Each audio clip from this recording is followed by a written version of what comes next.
Yalla, yalla. That's right, infidels. We've been here early morning, ready for the man himself to get out of the sauna and drop the Donna on us. But it's all right, stop. Collaborate, and listen. Hamin's back with my brand new invention. Something grabs a hold of me tightly, flows like a harpoon. Daily or nightly, pal. Yeah, grab a hold of me, pal. Get right down in there. We're going to go deep today because he's back. It's the Veteran Friday locker room. These are the Stevies I know. We got plenty of headlines and plenty of show as we shuffle off to Buffalo, waltz, clog, time step in Charleston, all over your ass, infidels. Yeah.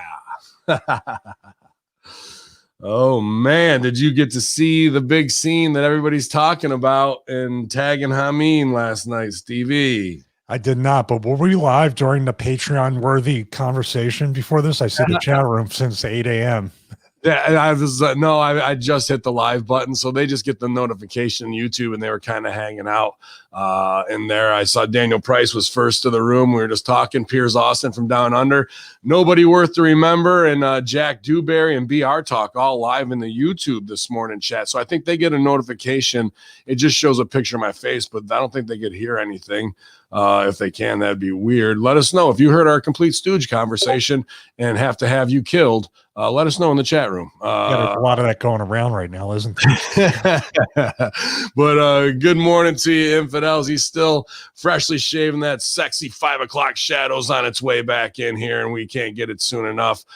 Stevie, how are you this morning, pal?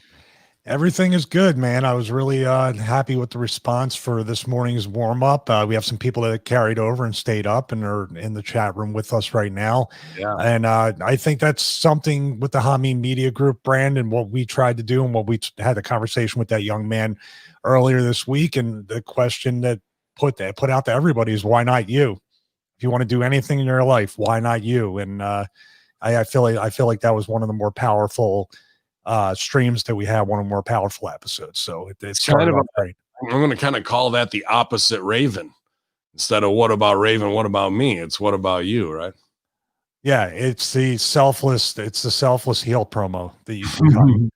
Of course, what about me? What about Raven is still something people remember, which is more than we can say for probably when we get to the headlines and the shit that we're talking about. Raven, one of the greatest minds in the business, and I wouldn't be sitting here right now discussing it with the level of knowledge that I have without people like him. So I'm eternally grateful for him.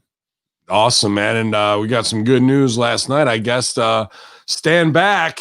There's a hurricane coming to the new force order. I think they got Hurricane Helms last minute to jump on. So a huge episode of that coming our way, guys. And you know, we're just happy to have all the great guests that keep crossing over. So it was big week again here at Hamin Media Group with cool stuff. And we are also trying to get Hardcore Holly coming on the Horseman. That'll be a good time, man. So you guys stay tuned. You're in the right spot. Twitch.tv/Conspiracy Horseman. Russo brand was awesome this week too. Raw and SmackDown review and Master Shoot Theater. A lot of fun as we talked the preface to what we talked about last night on the Horseman for the conspiracy side. And then had plenty to talk about with the origins of Keith Lee and his new gimmick as well. So if you guys haven't subscribed, now's the best time because next week, if the boss okays it, could be one of the funniest ultra kayfabe stooge off stories of all time, unless he wants to keep it under his hat. But that'll either be on the Raw and SmackDown review or Patreon if we get to do the stooge. I'd probably say Patreon is where I'd put it. That's where I'll influence them too. You talking about Jeff or are you talking about Vince? I don't know which boss you're talking about. Full clip, baby. You know, and as we keep the videos rolling out for you guys over on Russo's brand YouTube, glad to see the numbers up. And also Hamin Media Group affiliate channel. The Ride or Die guys are out there. Our man Ryder, Vance Whalen, El Plaja, Kaz, everybody else who's been sharing MSG, sharing clips and clipping stuff out for us. I just wanted to say thank you. Numbers keep growing steadily. We're catching some viral videos at Hamin Media Group on Instagram. The Discord is jumping off. We got the Russo Discord set up, I think November 1st or November 5th, or remember the 5th of November, the gunpowder treason and plot. I know for no reason why the Gunpowder Treason or Russo's Discord should be forgot. So we're going to have the exclusive for the hardcores, to interact, do some cool stuff that way. And we've been on the front page of Twitch. We're going to be on the front page of twitch.tv/Russo, Vince Russo Live every 2 weeks on Wednesday afternoon. So, dude, I couldn't be more excited about being right out here on the frontier in the Wild West and digging for gold in the Arizona desert with you. Yeah. We will eventually make it out to the desert, dig for the gold, and lose that TV show. We'll never be seen or heard from again. So look forward to that. And you know what? The funny thing is that call completely came out of nowhere. So we could be joking about it. And then later on today, we could be on a call with another agency that will be every stereotypical thing you've ever seen on Seinfeld, Larry David, or any other movie where you say, these people can't possibly exist. We're here to tell you these people do exist. They are just as dumb and shallow as you could friggin' guess. And then they get infinite amounts of money to do next to nothing and produce shit. Mm-hmm. Failing upwards is an actual business model in most cases. It's crazy. So is wrestling, though. Big shout out to our own Not Jargo this morning, putting in that New Japan time with the whole G1 breakdown. You guys, glad to see him. Glad to have him in the house as always, man. I hope you're doing well, bro, and family's kicking out and bouncing back, and trying to get some sense of normalcy after all the hardcore shit you guys went through this summer, dude. So thinking about you. Good to see you. Mm-hmm. Twitch does have a front page, Cujo. So you just go to twitch.tv and you can see a bunch of different channels who they're highlighting and all that kind of shit, man. But yeah, there's plenty going down here. Jargon wants to know where the song and dance is. Stevie, have you heard about what happened on AEW last night or no? I saw a GIF or a meme in your group, and that's all I think I needed to see was I saw them coming through the curtain back to back, arm out, with the dinner table in front of them, and I was like, yes, this will work, I guess. Yeah, man, people kind of going off because I don't even know what show. I've said it on one or two shows. I've outlined the musical. Am I the only one, by the way, like whenever, and it's just me. Obviously, TV shows have their niche or their fans, but when The Simpsons or any other show that I can't quite think of right now will have a musical episode, Drew Carey, I will immediately tune out. I will skip that episode. Sure. You either have to love it or you're just not. There's no real in between with that, right? It's really the condition. If you want to go back, it's really if your parents conditioned you and they were in the Lawrence Welk generation and their parents made them do it. And then you sat through every Rodgers and Hammerstein high school play or summer stock and shit like that, where we're doing Hello Dolly again and Oliver and Fiddler on the Roof and South Pacific and Guys and Dolls. Run them. Carousel. Let's get Oklahoma in there. Fucking like, dude, they just run them on a 12-year cycle. There's 12 shows that get done, redone. So by the time the younger brothers and sisters come back through high school, they don't have to fight. The parents still got to see it again. I've done them all, man. Cabaret, Oliver, multiple times, multiple stages.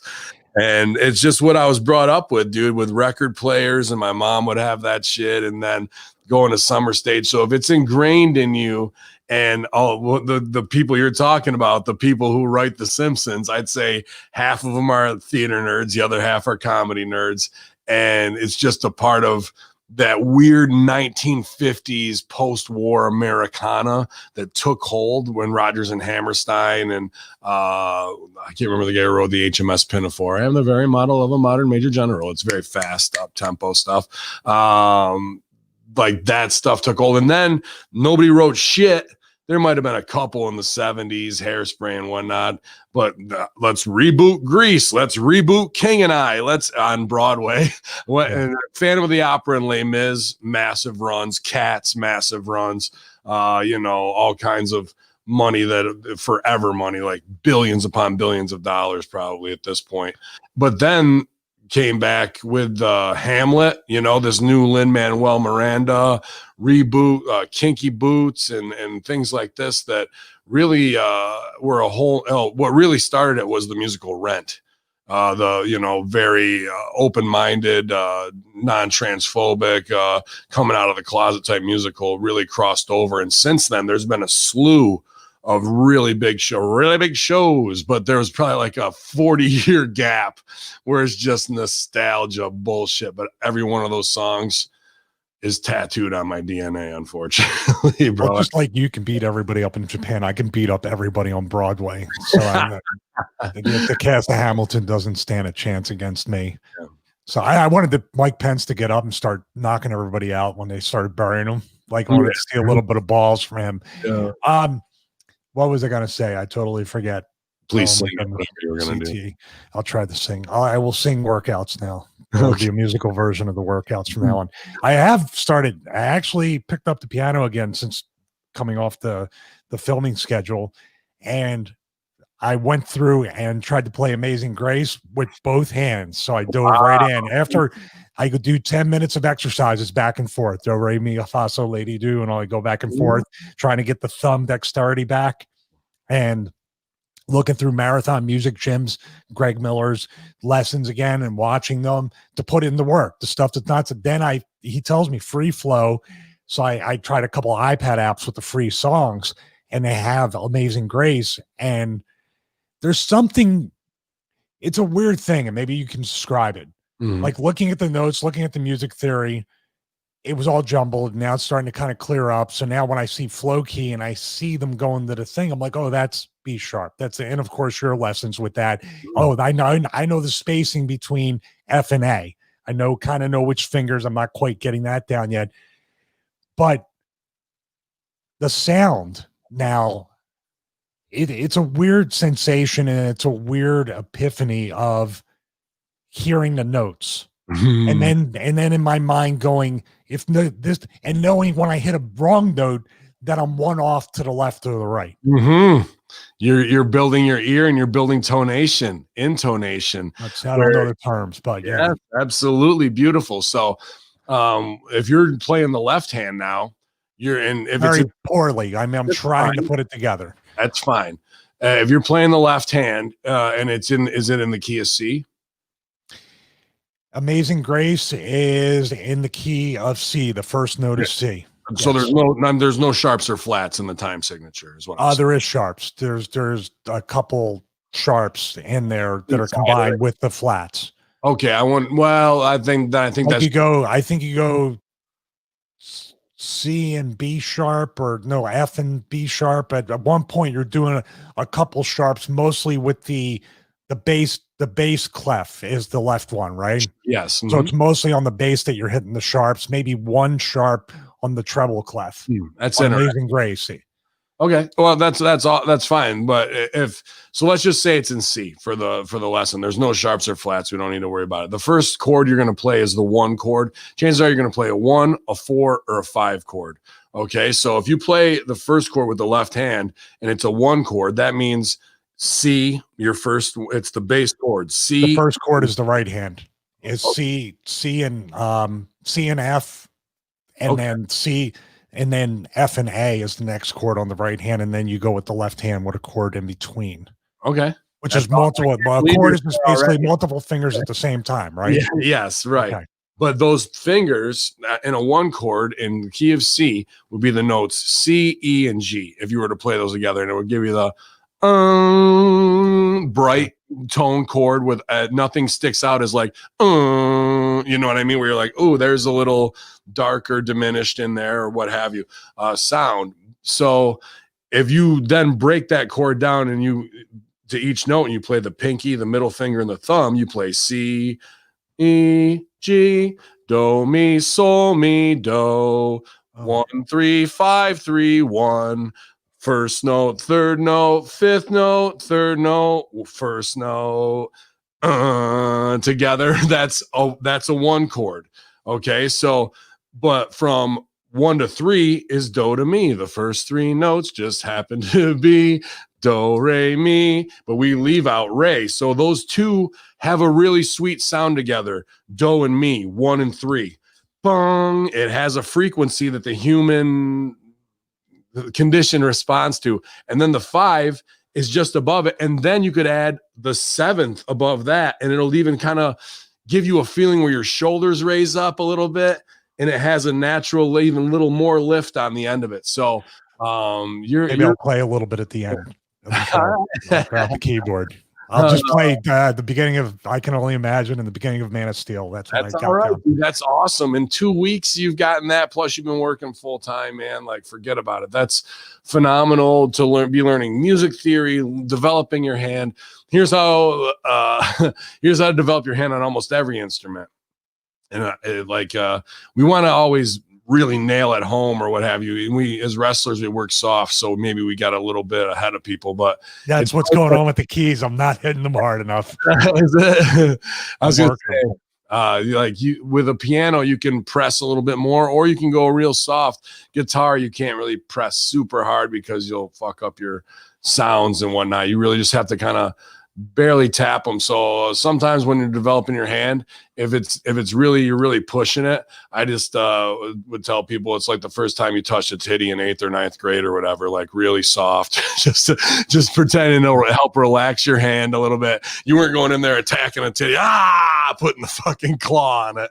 So just relax. Okay. She's oh boy, yeah. Okay, yeah. So there's your musical theory lesson for the morning, you guys. I'm proud of him. Look at him. Building his ear, building his hand, building repetitions, doing chords, taking on big things for self-improvement. That's how we set the bar high here at Hamin Media Group and Stevie Richards Fitness. I'll play at the end of the episode. Can't wait. Awful as it might be. That's all good, man. It's only going to get better. But yeah, last night, to get back to the song and dance, they did a big musical number for the Le Champion and MJF dinner sit down. And people are hitting me up. They're listening to this, that, and the other while we lay it out. And then later on in the show, they had Steve-O on with Darby Allin, which is exactly what Susio and I laid out 2 weeks ago, like to fuse. So send the fucking check, man. Or let's have the meeting at this point, dude. Like, sure, it could be coincidence and it's just good minds on the same page, but I'll tell you what, I would have tightened up their tap dancing. They did an all right job, but if you want flat ball changes, shuffle off the Buffalo and a waltz clog time step mixed with your wrestlers and getting the intonation right, I'm your fucking guy. But I would do a whole show. If WWE didn't want to lay the groundwork, WWE can't do it now. If they do it now, they're Johnny come latelys, bro. And they would have had the big production. Now, my entire focus would be 6 months from now to have the AEW musical ready to go.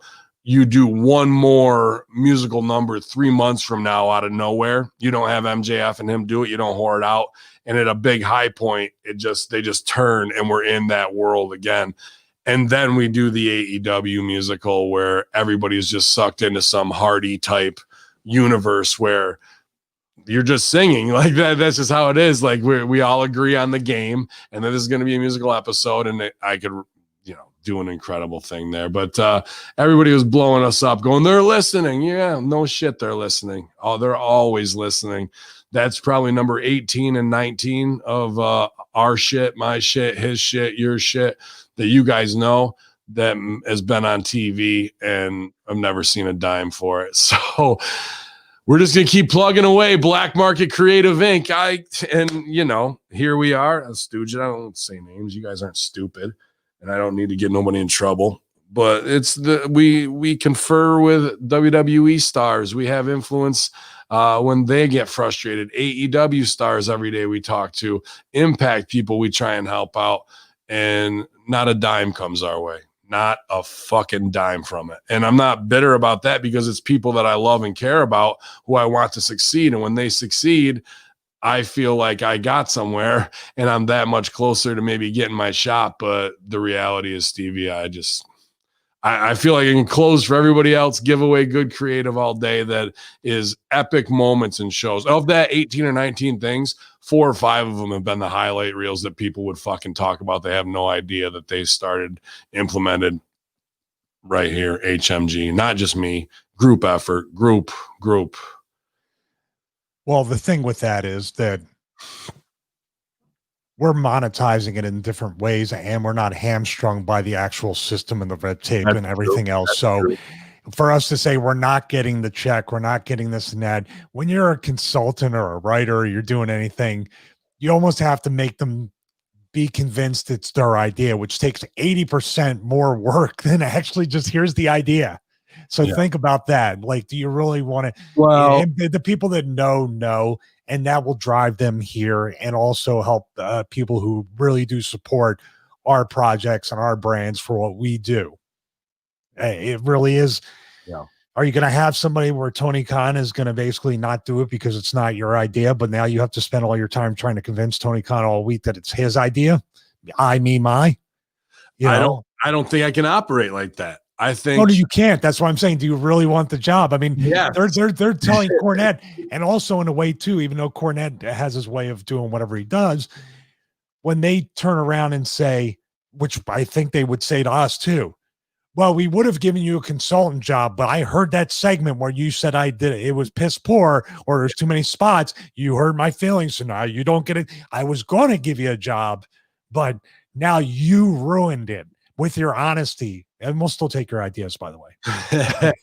Hey, does it make sense? Like, they do this passive aggressive thing where you fucked up your opportunity and you made a huge mistake, even though your source is what we're using more times than not to get the good ideas from. But we only choose to listen to the stuff we want to listen to. Yeah. I guess I'm just at the point of, I don't look at myself that way. Like, I figure if I'm going there or the other place, ever, it's going to be in that Big Brother. I'm going to go, how much you paying the vice presidents? Good. I want $1 more. And also, I'm the new buffer between you and everybody else, whether that's for Vince or whether it's for T. Like that's just where I feel like I am at 42. There's not going to be any, I wrote this with the writing team and maybe it'll get approved. Like those, that was Hamin age 36. Like that window's gone. Like, I can sit in the writer's room and dig the ditch, but that's not going to be my title. My title is going to be head of creative, head of agenting, all that shit, to make sure when we go and do the musical that we are getting everything in and not a great but stripped down version of it, and making it sure it's super tight. And it's when it comes to talking to those guys, and this is easy for me to talk on my ass because I haven't been in the meeting with either of the top dudes yet, but I'm gonna be me. Don't you want to be me? I've got to be me, Stevie. And the bend over backwards. And if I don't get it at that point, then it's still on them. They're still gonna keep fucking it up and going down the wrong way, unless you really want to tap into the well. So I don't have to keep doing these, let me coach your talent, and so they can get ready for the performance on your show, instead of me standing backstage and I'm having confidence while I'm sitting there with the fucking gimmicks on and fucking getting them ready to go and giving them the cue and giving them the notes right while they're ready to walk through the fucking curtain, which is where I really operate at my highest levels. Instead, it's still more fucking black ops, more fucking hit you on the down low, get the idea over, get retribution up there so they can fuck it up royally. And the person who came to Hamin Media Group and other places to get that creative is done, not even in it anymore. Like, they're just going to keep going down the wrong roads until they make the fucking choice. But as far as the musical thing, it's AEW's now. WWE can never do it. All they could do is make a Broadway musical to run. They couldn't come up and on their show and do it after AEW did it. But they will. They fucked it. Well, we'll see. Well, here's the thing. You're either going to last with those companies one day or forever. There's no in between. I'm fine. They're either right away, and that's totally fine. Because what happens is, and I'll give everybody a little bit of a history lesson and also remind you, because I remind Vince and so do you. Mm-hmm. We had that Fox call the June before last with Jacob Ullman, the Fox executive, very successful executive responsible for NFL on Fox. So let's say he has a pedigree, NFL Fox Sunday, all that stuff. That's Jacob Ullman. He's responsible for that. Mm-hmm. So it was in supposed good hands, except for the fact when marks are going to mark, and he wanted wrestling because he's a wrestling fan, but they had absolutely no idea what they were getting. Vince, you and myself were on a call trying to help out. And what did they do? They tried to make us dance to make us ask to be consultants without them. Well, not to ask to be consultants, but basically they knew what they had and they decided to basically know that it was going to burn and just hope for the best, and even hire Bischoff instead of Russo to help with that particular show. Am I off with that? Yeah. So you made 2 hires. And by the way, you made 2 very, very potentially toxic hires. I wouldn't say Bischoff so much, except for the fact of Bischoff at the current stage of his life and career, understandably so, he's not the Bischoff that was running WCW 24 hours a day. No, he's not hungry. No man is. We're not the men we were in our 20s and 30s either. So but to hire a person that could potentially be a lawsuit and be toxic, talking about Satin, other things, these decisions that they had made that they took over. But what I'm saying is encapsulating this whole thing, you had said, we're going to stand on the hill and watch it burn. And it's still burning. It's still burning. It's still going down. It's $1 billion investment, if not more.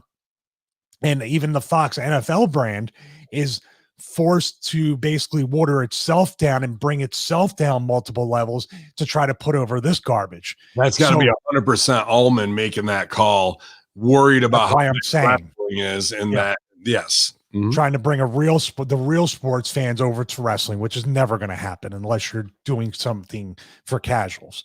So long story short is that rejection or that choice by Jacob Ullman and Fox, as well as the choices by Vince with the THX email to Russo, only strengthens our brand and our credibility and brings more people here.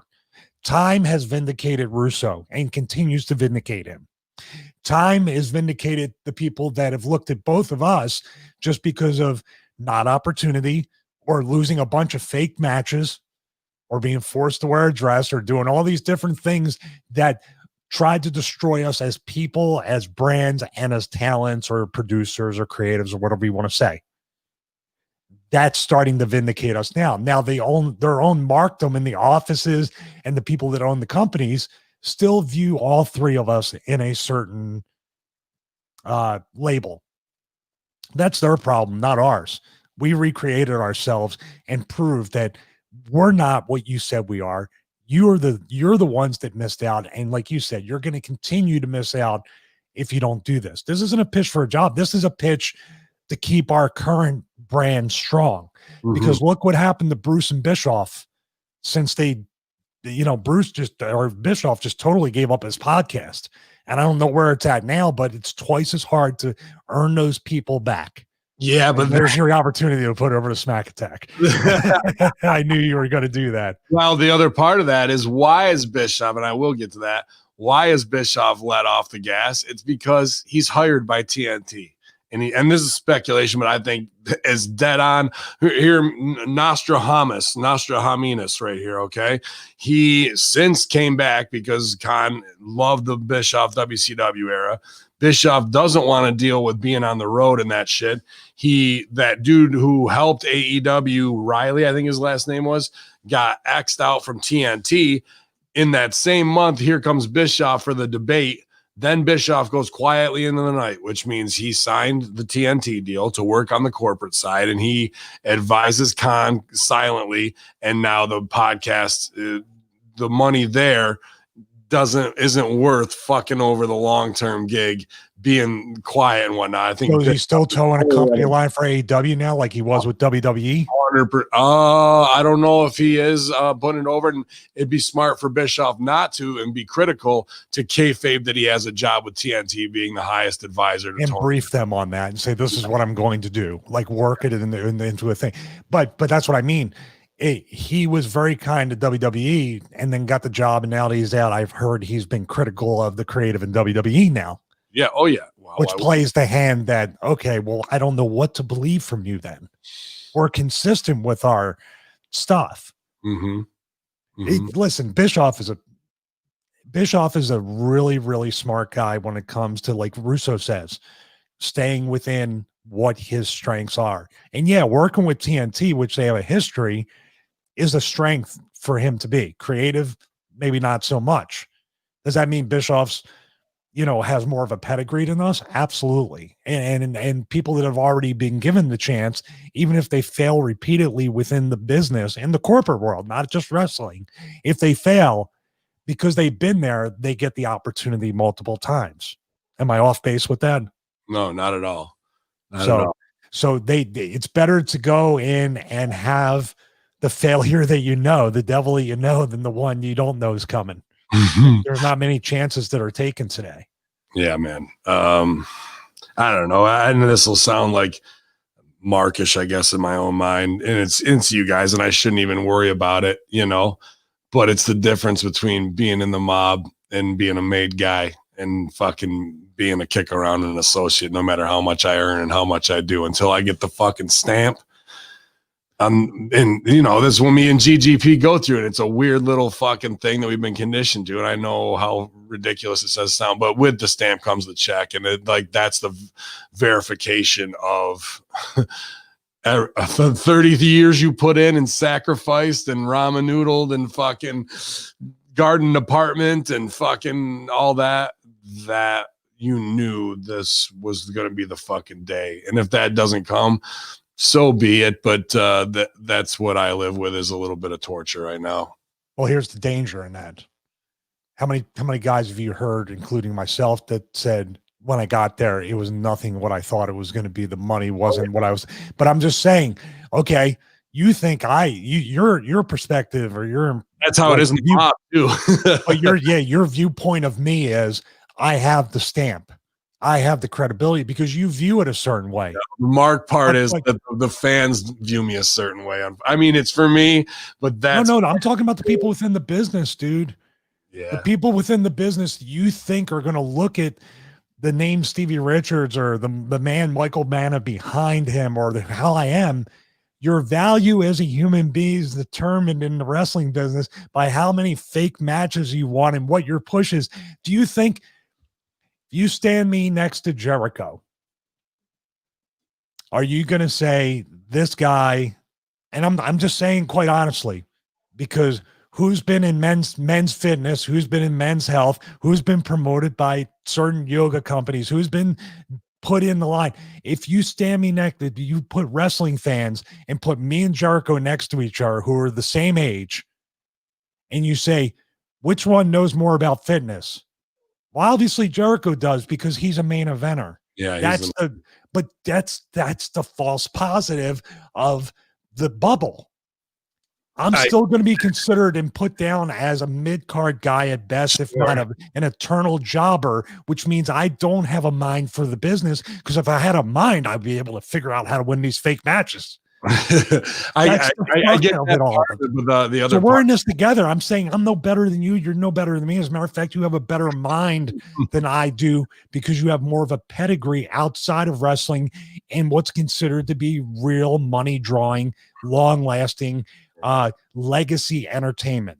Now I'm not blowing smoke up your ass, dude. I'm telling you. I love you. I appreciate you for it. But now here's the litmus test. If I was in WWE or whatever and gone, it'd be different. But if Mike King is going to book us for Immortal, your envelope's got an extra 0 on it after mine doesn't, because of being a fucking made guy and because of that. Only if the promoter is a mark for me or the BWO or whatever. No way I have more conversation. The reason we can go back and forth. This is great stuff. This is great stuff, by the way. We're going back and forth. This is the locker room, right? Yeah, so I'm telling you right now, I pay Barons 10%. Pay Barons 10%. Yeah. So I don't have to hear these guys. I had a guy in Tennessee that Swinger was trying to get me booked on. I didn't want to have the conversation because Bagwell backed out last second. The shock. And coming to me, who can actually work a 20-minute match and be in shape and not be fucked up or any of these other things. But I've been in the position where after that's happened, you're trying to tell me I'm not even worth it, or, well, brother, it's only a day or two. I don't have much short notice. Earlier, before, it'd be like, okay, well, now it's like, that's your fucking problem, dude. And I have Barons, so I don't have to listen to anybody try to devalue me as a human being or a talent. So just because Mike King might be the 1 out of 10 that'll give me right off the bat what I'm asking for, which by the way is not overpriced at all. No. And it's not an extra zero. Do you see what I mean? It's very much perception is reality. And also you're dealing with scumbag promoters more times than not, or you're lucky enough to deal with somebody who's a mark, who's a scumbag promoter. That's the don't separate yourself from me and don't have Papa on. We're all in this together. I get it. But in their eyes, when it's time for us to cash in and there's no meet and greets, it's not like we're jealous. We're like, look at Stevie.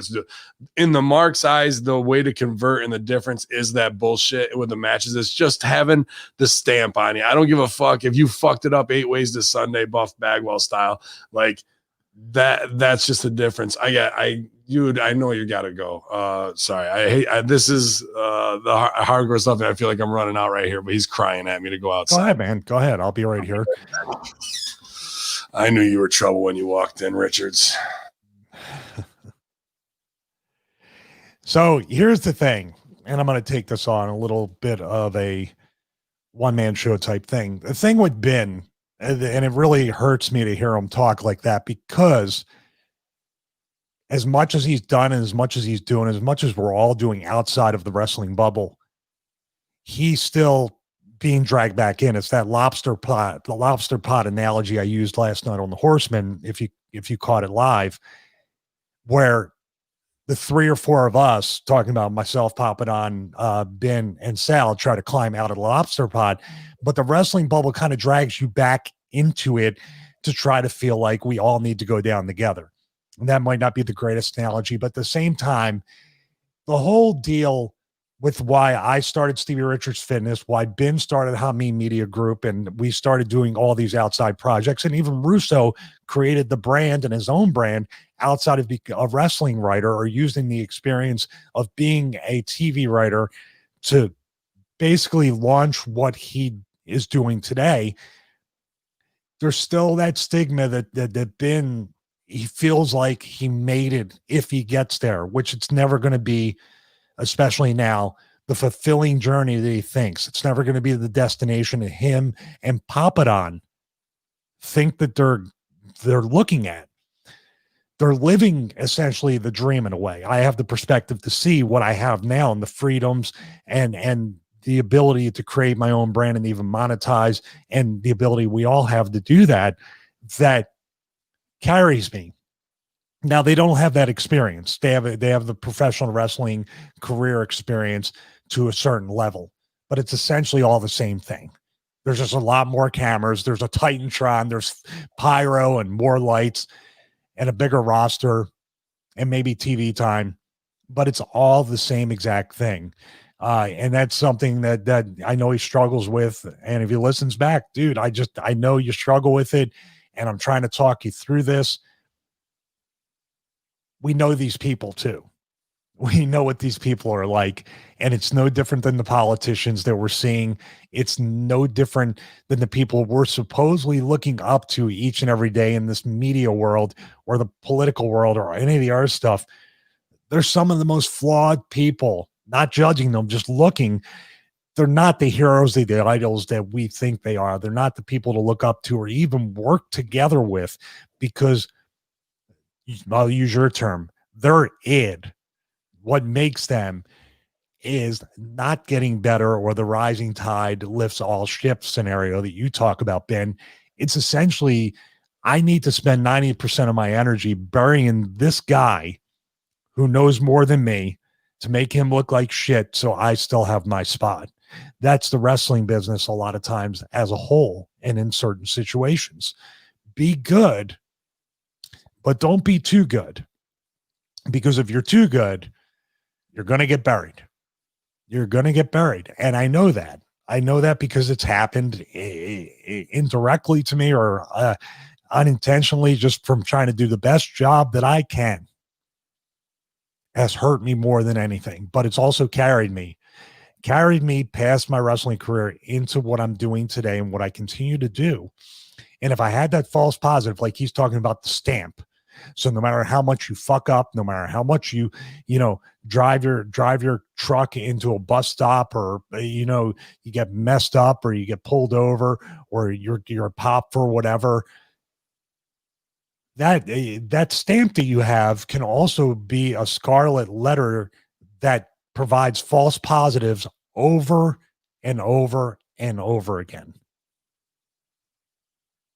So you get that and you think, okay, well, I'm still making money, so I can still continue to no show and not have responsibility or accountability. I can still be fucked up. I don't have to work out. All these different checks and balances completely leave your life. I'd rather have it this way, because this is the only way to grow as a person. I'd rather have it this way. This is the only way to really, truly help each other, rather than Ben and I sitting there figuring, how can I get my brand over in this, and thinking about me, instead of, or I, me, my. We're thinking about each other and how we can help each other out. So I'll go to the chat room real quick. We got Stevie, isn't Hollywood like that to keeping their spots or in the media? Absolutely.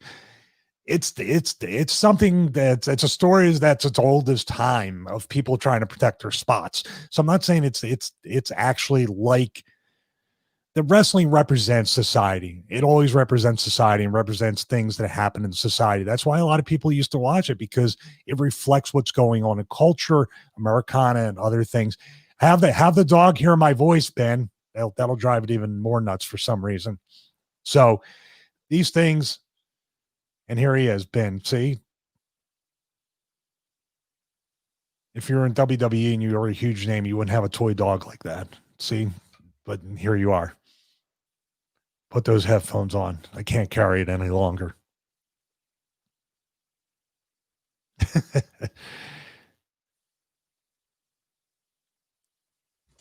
I'm sure you carried it just fine. You earned your payday on that one. I won't complain about envelopes anymore. No, that's okay. See, I had that zero now. Add that goddamn zero. You had to do a quick bio attack outside. That's okay. I was going to say, if you heard my voice, it'll just go nuts all over the place anyway, for some reason. You're just up there crying like a bitch. Oh, I appreciate you. Thanks, you guys. Listen to that if you get a chance. Hear me now. No, dude, I'm just talking about, like, I understand Papa Don and you and anybody else out there that hasn't been there. You got to go through it, but it's really just the same exact thing as the indies, just with more cameras, more money, a bigger ring, more lights, bigger roster, more scumbags, whatever it might be. It's just a larger version of it. Yeah. And you got to get your money. But dude, I'm telling you right now, the influence that you had, especially on Serena and other people within the business, is not lost on that. But we talked off camera. And if people had heard it, they heard it. Remember that when people get to that point and they forget you, or you become persona non grata because you tell the truth about the business or the company or their creative, that's not a reflection of you. That's a reflection of their lack of character, of their lack of loyalty, of I'm your friend, but I still got to get mine. I'm a Christian, but I still got to get mine. I'm your friend, but I'm really scared to say anything, because I want to keep my job, not knowing there could be 10 times the opportunity. And deep down, you're going to build a little bit of that wall to say, am I really going to stick my neck out that far for this person again, because they showed their ass? They're my friend, but now I understand that I'm only their friend when they're not around. We call it a spot picker, famously in catering. If someone was sitting there and they would see a bigger star come by, they literally would pick their plate up with no tact and just walk over and sit with the bigger stars to try to politic. Let them, because my mind's bigger than all of them. It's just that seeing that, I don't know, man. I don't want to get triggered by nothing, but just in one show, there's the musical, there's the fucking jackass punch up. Okay. No fucking residuals. Well, it just proves that you're creative, whether they stole it or not. Yeah. You're on the level of creating ideas that should be on a television show. Take that away. I do. Thank you very much. I don't know what to do with it after. And call them out on their bullshit, because anybody else would be like, oh, telling their friends and everything. Oh, that was my idea. Blah, blah, blah. Da, da, da, da. I'm not into anything because I want to wait for the call. I can't say anything because, Khashoggi. I'm not into Khashoggi Ganesh Khashoggi. You should have make a shirt. You're gonna Khashoggi. When he does it, he does it. What a cut up. Like the snitch tag thing. And what about me? And like, my dad would punch me in the mouth if he heard that kind of shit, So, but at the same time, my guilty pleasure is to have, and I don't know, maybe I'll sick the Hamin dudes on it or not, but cut that shit out. Like, go fucking clip out exactly what I said, and then go fucking do a 30-second highlight reel of what they did on AEW. Put them right side by side. You can say 3 weeks ago, bang, boom, bang. You could do it on both products if you wanted to. It's just, and then snitch tag as thou wilt, I guess. At this point, what's it matter? What is there to lose? It's black market creative. Nobody's fucking sending the residuals. So, yeah, man. When a chat room was saying you're almost on a Tony Khan level, it's probably because you're missing the Adderall. So you're not quite there yet. Well, yeah. I'm not going to say nothing bad because maybe I need a meeting with that. That cut me deep. Really, to be honest with you, I'm the exact opposite of what Tony Khan is. Okay. Well, the chat, blaming the chat room. I was just reading. I'm just not. I'm just a news reader. I read the prompter. I'm not a kid who inherited millions upon millions of dollars. You play one on TV though. Yeah, that's the thing. I'm not a dude who sat around and did video games and it was instilled no work ethic and given everything.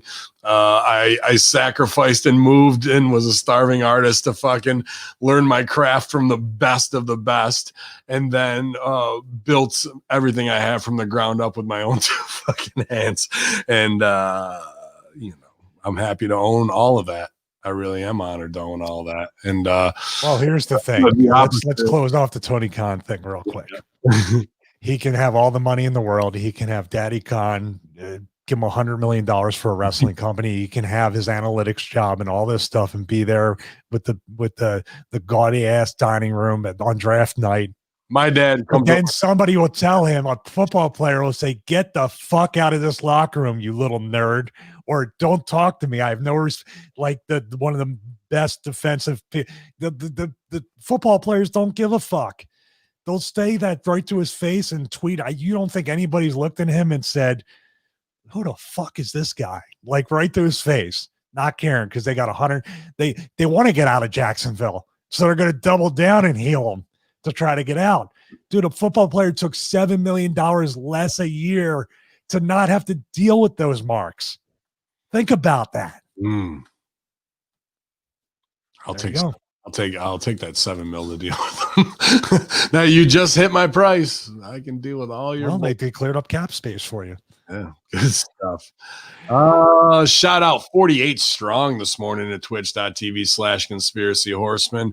Great night last night, even though we were missing Big Salah, talking all the Hunter Biden gimmicks, incoming asteroids, Jetpack Man, and plenty of other hot topics that'll be at Hacker Hamin on your iTunes. Conspiracy Horseman also on Russo's brand Friday morning drop. But if you were here last night, we were 82 strong. So again, just super thankful, and it might bitch about the upper echelon stuff that we've been working for, but to see those numbers continually grow, and especially in a time when people need to hear the truth the most from independent, pirate radio, we grew our numbers last night. So I want to say thanks to everybody who joined us. It was a good show. I had a good time, good talks.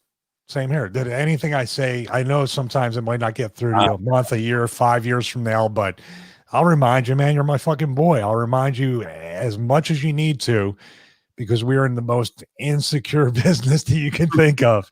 We need that. We need these reminders and these kicks in the ass. Just look at your name card. You have one. You really do. Don't let wrestling tell you don't. Mm-hmm. The worst thing that can happen to you, I think, in your life, the most limiting thing would be to get over in wrestling. That's what I've told Swinger, Bagwell, and other people too about the potential they have outside of the wrestling business. What you've told Serena and what I'm about to tell you, because it's the same thing. It's the most limiting opportunity you have available to you. It's a vessel, it's a step, but it's not where you're meant to ultimately end up.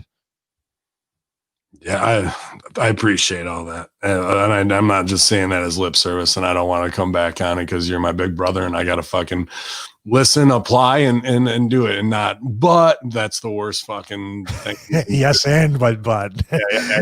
All right. So yes, no, and you can do it all day long, man. It's just but you gotta experience it. I get it. That's all you got to say. I got to know for myself what it's like. I know what it is, but I got to see it for myself.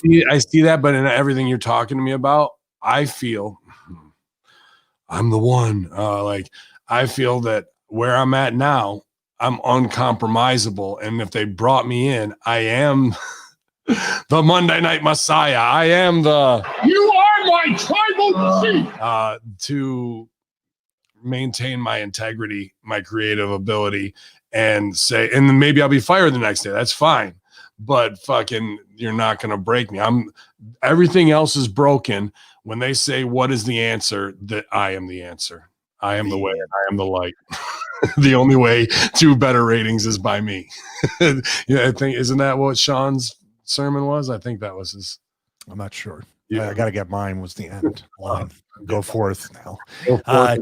Listen, dude, you could totally be the one.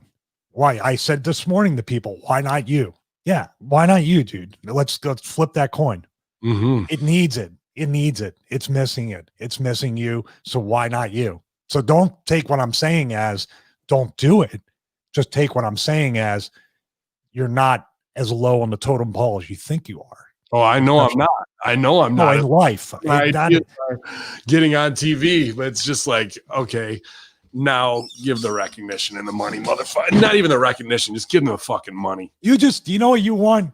You want to stand in front of him, because I think you're a little jealous of Russo and I, especially me. Sure. I think you're jealous because I actually got to stand there and experience Vince pulling granny panties out of his jacket, telling me how I'm going to be a proud gay American, and I can go to my grave with that story and not even be exaggerating it one bit. If he did that, I watched it though, and I'd go, "You're out of your fucking mind, bro. Are you kidding? This is a rib right now." That was one of the few times I ever even talked back to him, and just kept saying, "But I'm not gay." And then he kept saying the rouge makeup, the boa, and I said, and he goes, "You'll be a baby face." And I go, "Do you really think the gay community will think that baby proud gay American?" He started gritting his teeth. Like, that's not exaggeration. He was hot. Well, I think that's my way to disarm him, knowing and playing him for so long.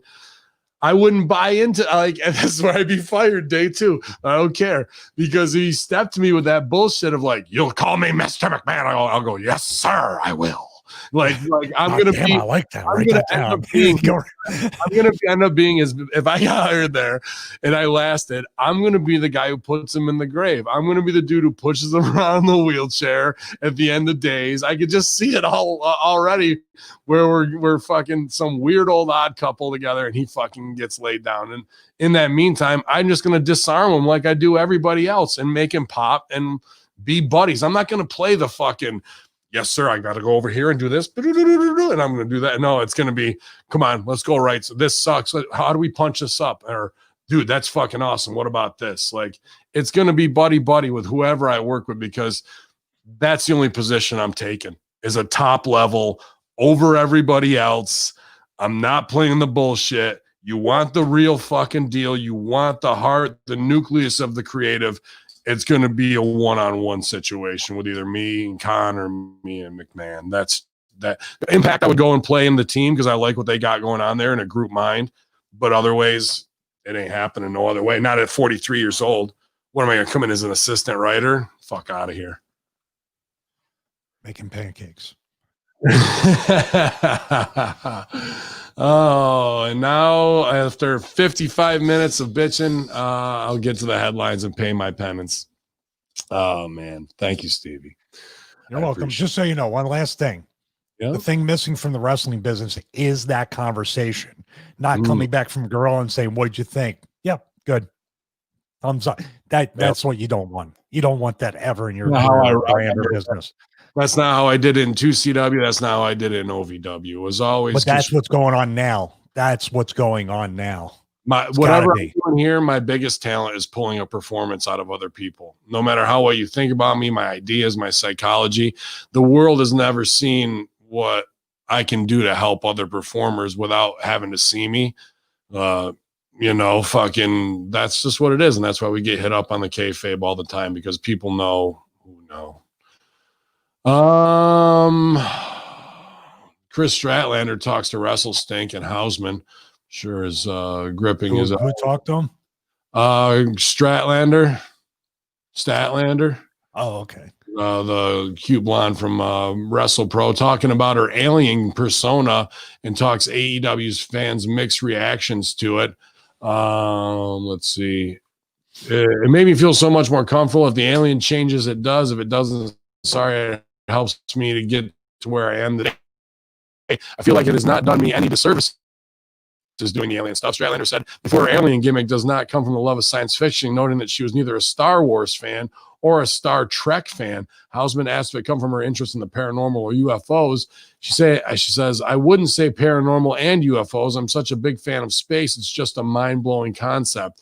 It's just is forever, and no one knows where it came from. No one knows where it starts or ends. There's just so much mystery behind it, and it fascinates me. And I've always loved just general science as well as growing up. I got this space tattoo, so I'm committed. It goes on with more mark out conversation at Wrestle Inc. This is a kid. I don't know what to say. I like her look. I like her size. I don't really give a shit about the alien thing. If you're coming in and that's your way into the door, that's fine. But now she needs to elevate. But right now we need a PR coach.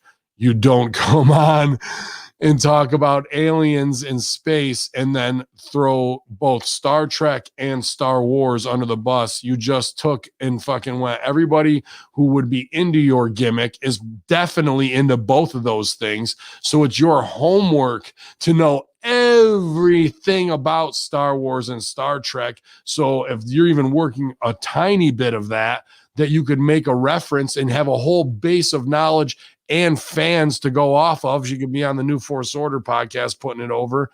And then in a time of alien disclosure, where it's the hottest news of the last 3 years, every friggin' 3 months, and you're doing an alien thing, you put over, you don't give a fuck about aliens.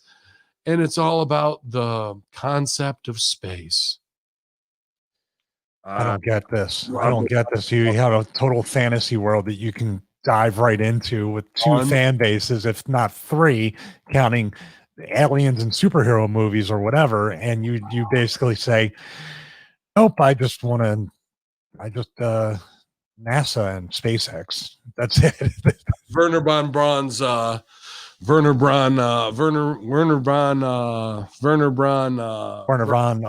his name is.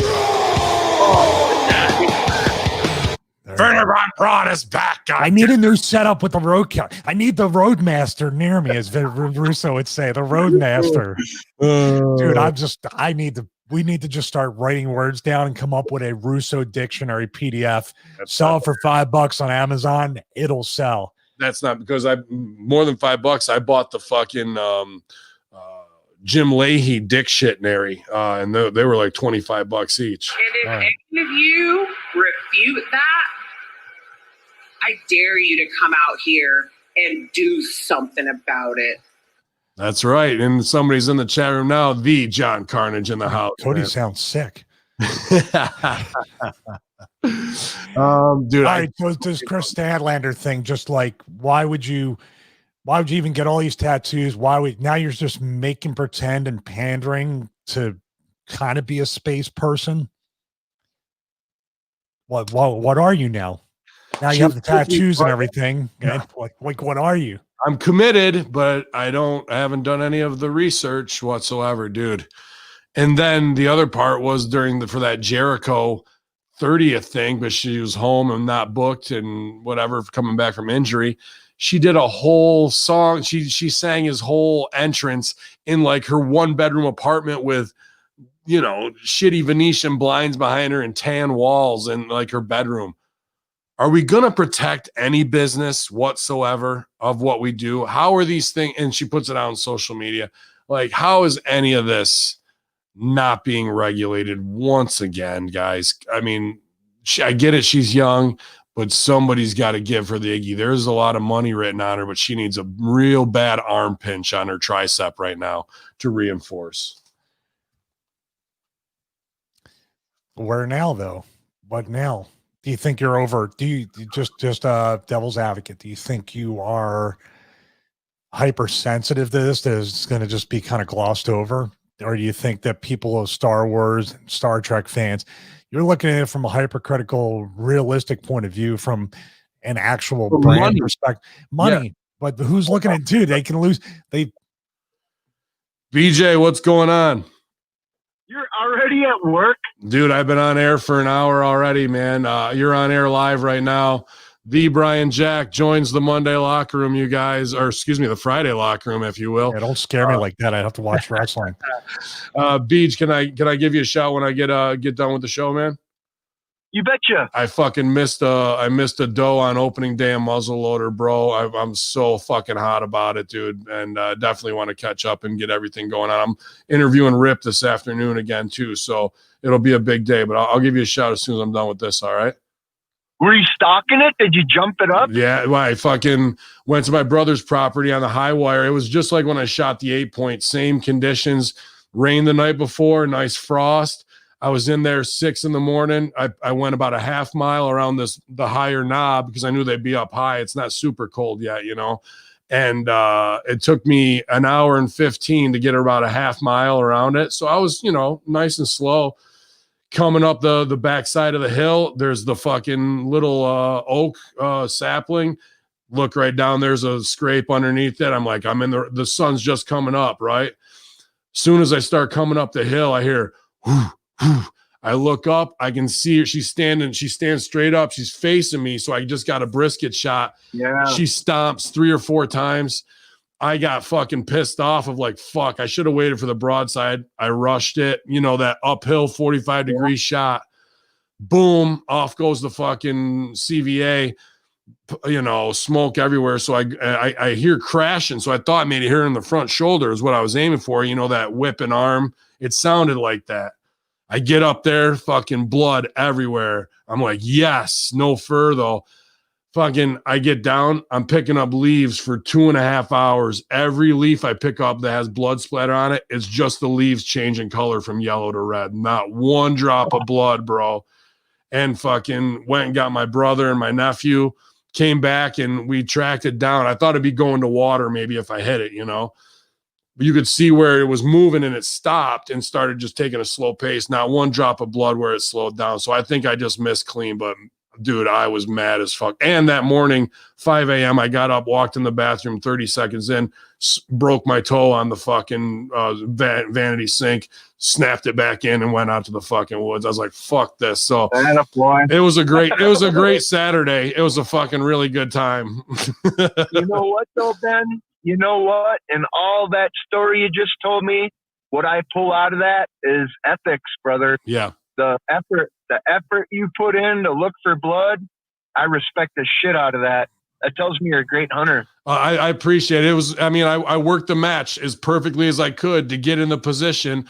I just fucked the finish, man. And you know what that feeling's like once in a while. You put it all in and the last half second goes bad. But I'd rather miss clean than wound it and have, even if the fucking coyotes and buzzards got it. But I was down there, bro. Believe me, I put in the fucking work looking for even a drop, not a thing of fur. So it was just that uphill shot and the light wasn't there and I rushed it and didn't wait for the broadside. So it's on me, but I'm glad I missed. It's kind of ironic. You didn't wait for the broadside. Now you're going Broadway. Well, I don't want you to think I've been missing out on the bear story. We're starting Hamin Media Group Patreon and all that shit. So I'm going to record with Rip today and I'll get a hold of you when I'm done. Are you going to the woods now or what? No, I'm at work. I just pulled in a little bit ago. It's like 32 degrees. I'm just letting it warm up a little bit. Right on. All right, brother. Well, I love you. I'll talk to you soon. Thanks, Ben. Yep. Later, BJ. Bye-bye. There it is, the fucking bear killer himself, Brian Jack. You guys go back and listen to that Conspiracy Horseman episode if you want to fucking red hot shoot. There's nobody better than the man himself, Buck Wild, Brian Jack. You guys are getting all the fucking inside locker room talk here on the Friday Veteran Locker Room. Pretty much. Yeah. Shit. Anything to avoid the headlines. Yeah, man. Anything to avoid them. Dude, yeah, Deer wins with a surprise roll-up, retains 24/7 title. That was it. That was pretty much how it went, bro. Elias, you might have heard of him. He had a kick-ass performance on Monday, man. Very impressive. Elias recalls big WWE matches with John Cena and The Undertaker getting nixed. He was supposed to fight both of them. He says, I remember getting goosebumps when Vince said to me, Elias, he stressed that he couldn't tell anyone yet, but he had. I haven't heard anything for weeks. But now the night before WrestleMania, I thought you might end up in the Battle Royal. Yeah. So he thought he was going in something to do some big business at WrestleMania after those guys paid off, but instead just got fucking shelved, bro, once again. I don't know. Cena, it seems like Cena would be excited to work with Elias. There's a lot there. I could see Undertaker, maybe not so much in the crossover, what was going on. It's really tough, man. I talked about it on Russo about guys like him, Rude Ziegler are kind of stale and dead in the water, even though he did the concert.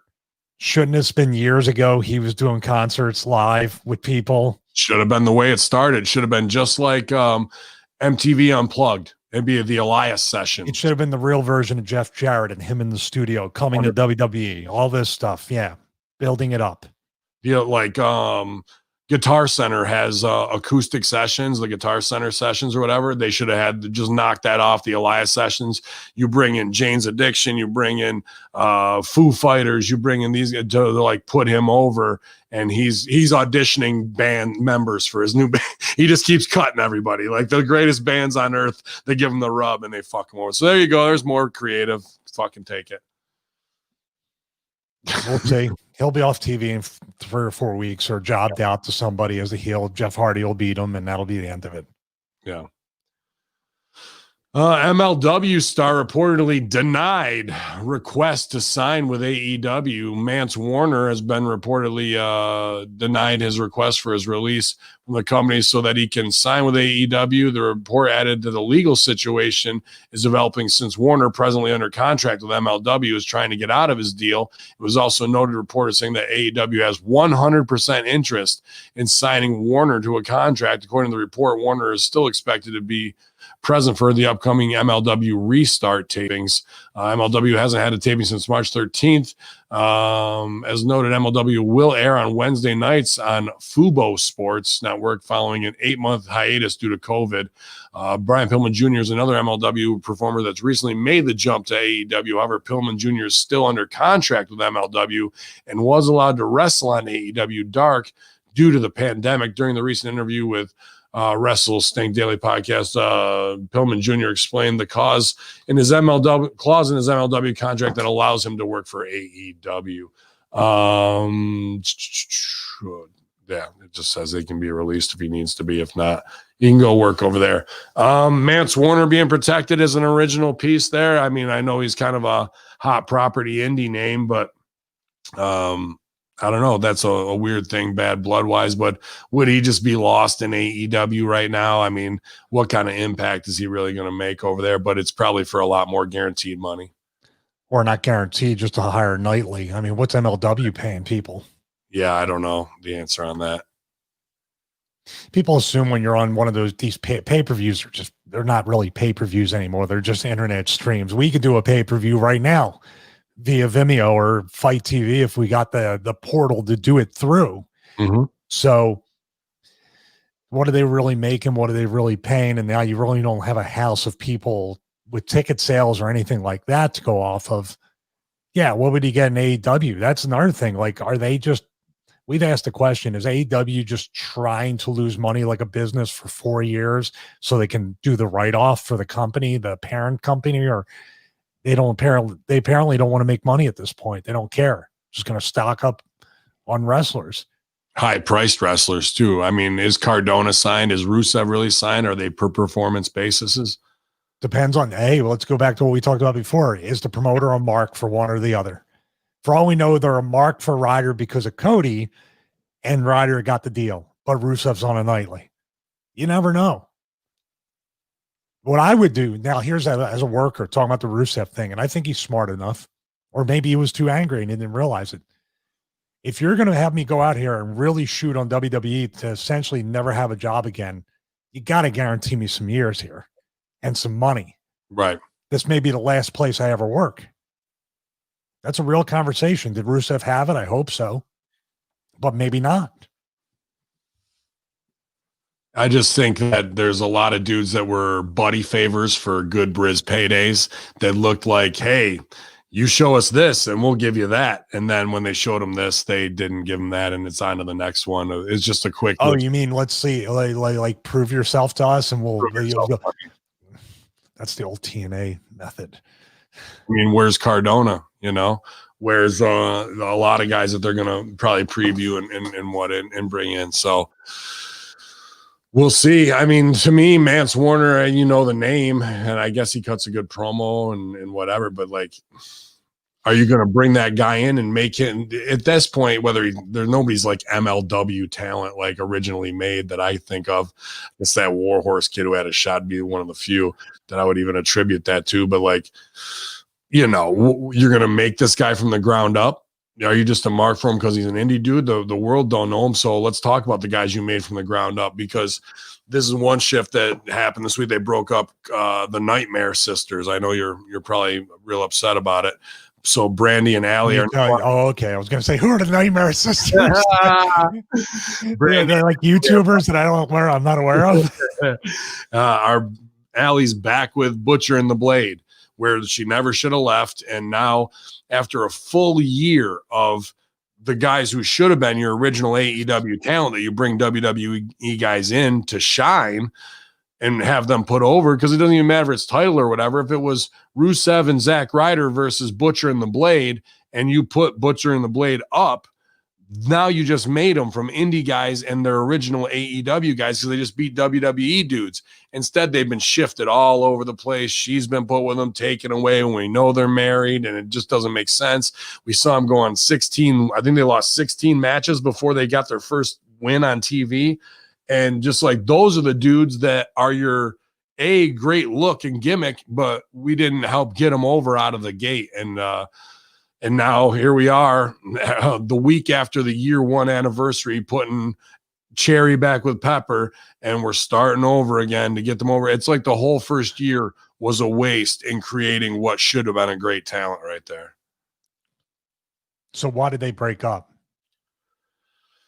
I didn't want to go into last night on the feed, but, you know, I was trying to think of that, of like, okay, they got this dumb little women's tournament, so they might have wanted to been girlfriends and put them together and hung out.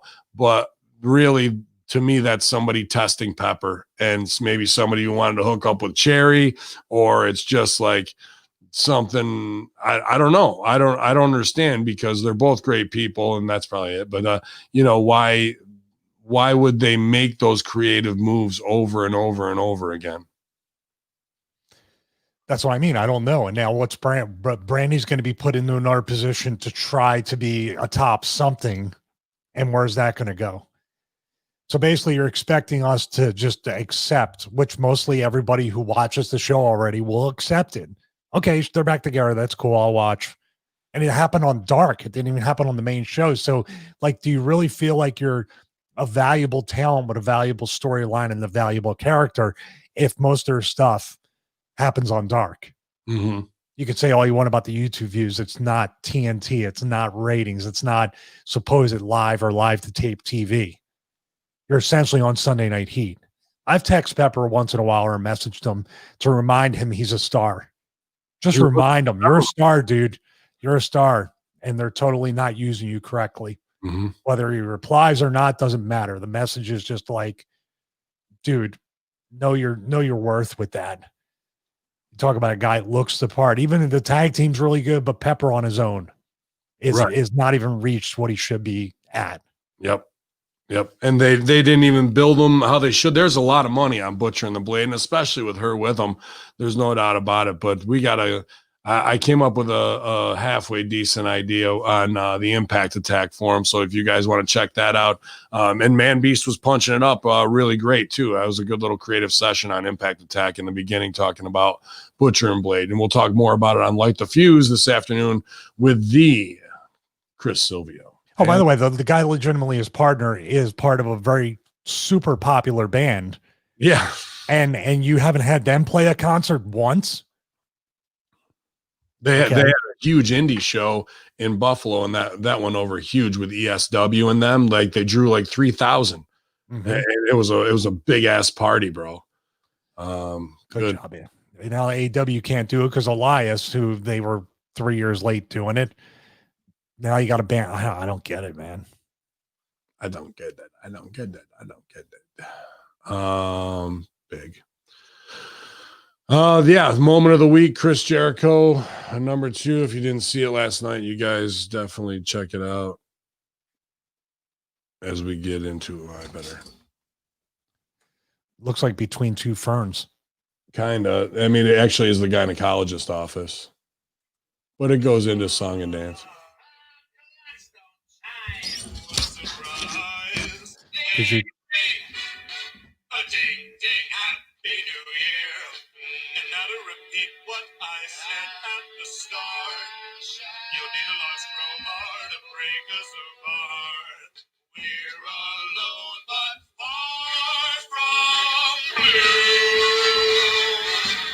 For a second, I thought that was Brandy. I was like, they're finding any spot they can for her.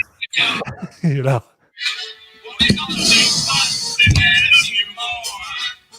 We wind up at dailies and then the fourth floor. Life is gonna be. That's a bad shuffle. I would have fixed that.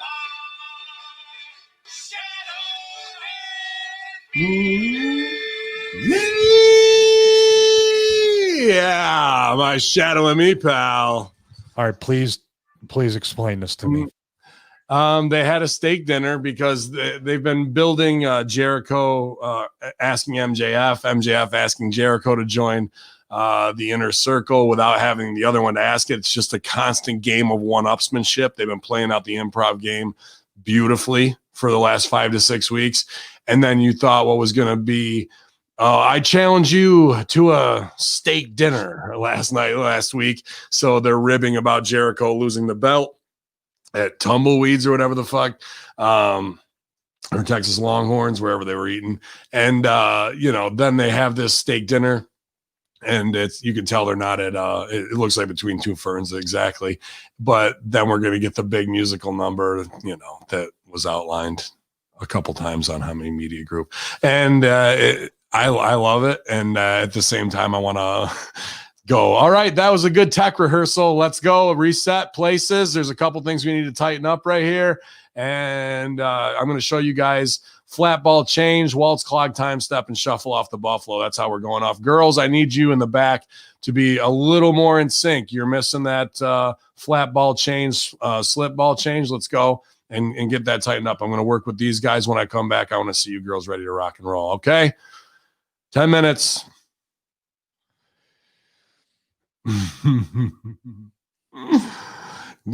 Stevie, you could be playing piano in the background.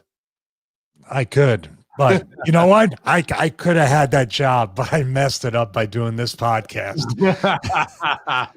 You're welcome. I just don't know what to say. I mean, I'm not going to say anything, and no one's been in more ridiculous segments than I have. Yeah. But I'm just trying to figure. It's just in the context I'm watching, I don't understand it. It's the right move.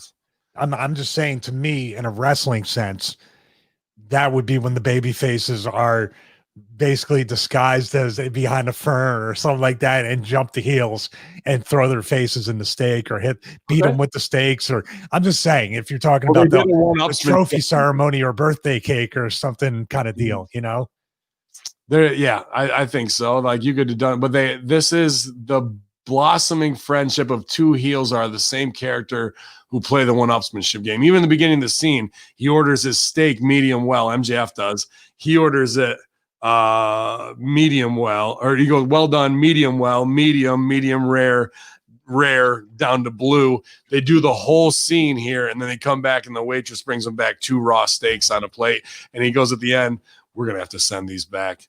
Waitress! They both go at the same time. It's his Rodgers and Hammerstein. It's good. It's very good and good execution, a lot better than WWE would have done. Is it perfect? No. But does this open up a world of possibilities for us to play into a turn on the musical? Boy, it could be fun. It could be fun. These guys are doing the best improv stuff on TV right now. I'll have to check it out. If you don't like it, it's wrestle crap, but it's wrestle crap at the highest level. You know, the production's good, and they have multi-camera shots, and they played it out like a sitcom episode or something that wasn't wrestling. I'll give it that. Mm-hmm. Yeah, just some stuff's not going to speak to me. It's going to speak to you in the opposite way, and I'm just not. I don't hate it. I just, like I said, I wonder what wrestling people would think. That's the thing. Like, it's even if nobody watches AEW, that clip's going to go viral. You know what I mean? I hope so. That's all that matters at this point. Yeah. Oh, I can come up with a little song and dance for us if you want us to do something. Can be good. No. If you want to hear the first 4 notes of "I Can Only Imagine" for 10 minutes straight, Tony Khan, I can help you with that. Imagine there's Man of Steel or Ad or All. Imagine there's no ratings. It's easy if you try.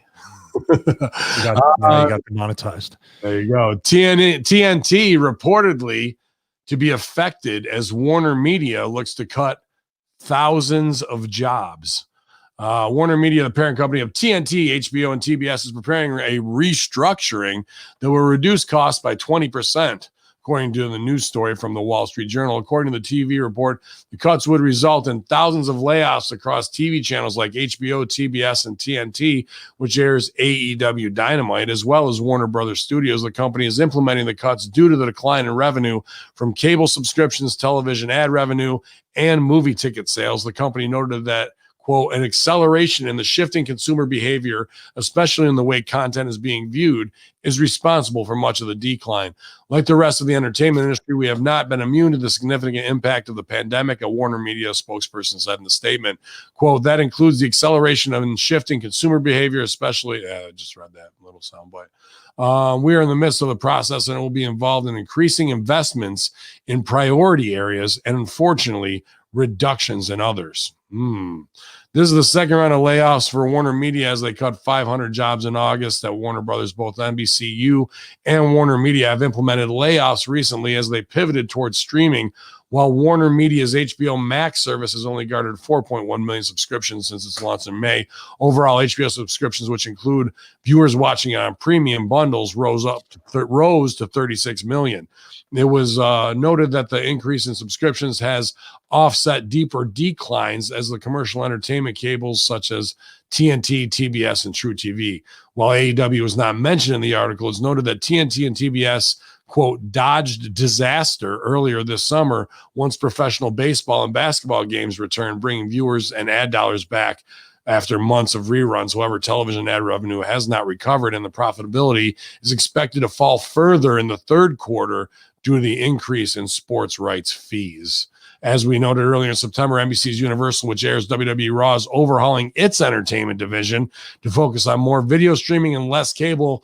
WWE lost an ally last month after NBCU laid off Chris McCumber, who was responsible for the latest negotiations between WWE and NBCU, which led to their current big money TV deal. AEW also lost a major supporter after Warner Media ousted Kevin Riley in August, who was responsible for bringing AEW to TNT. As noted, WWE and AEW are unlikely to be affected in the short term by the restructurings at NBCU and Warner Media, as they both have many years on their existing deals.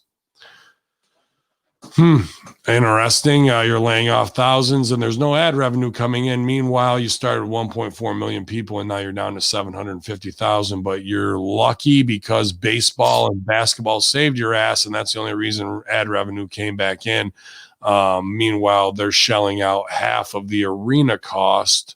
I know that's in their contract. I'm not sure what else. So how long is this? And you signed an extension during a pandemic.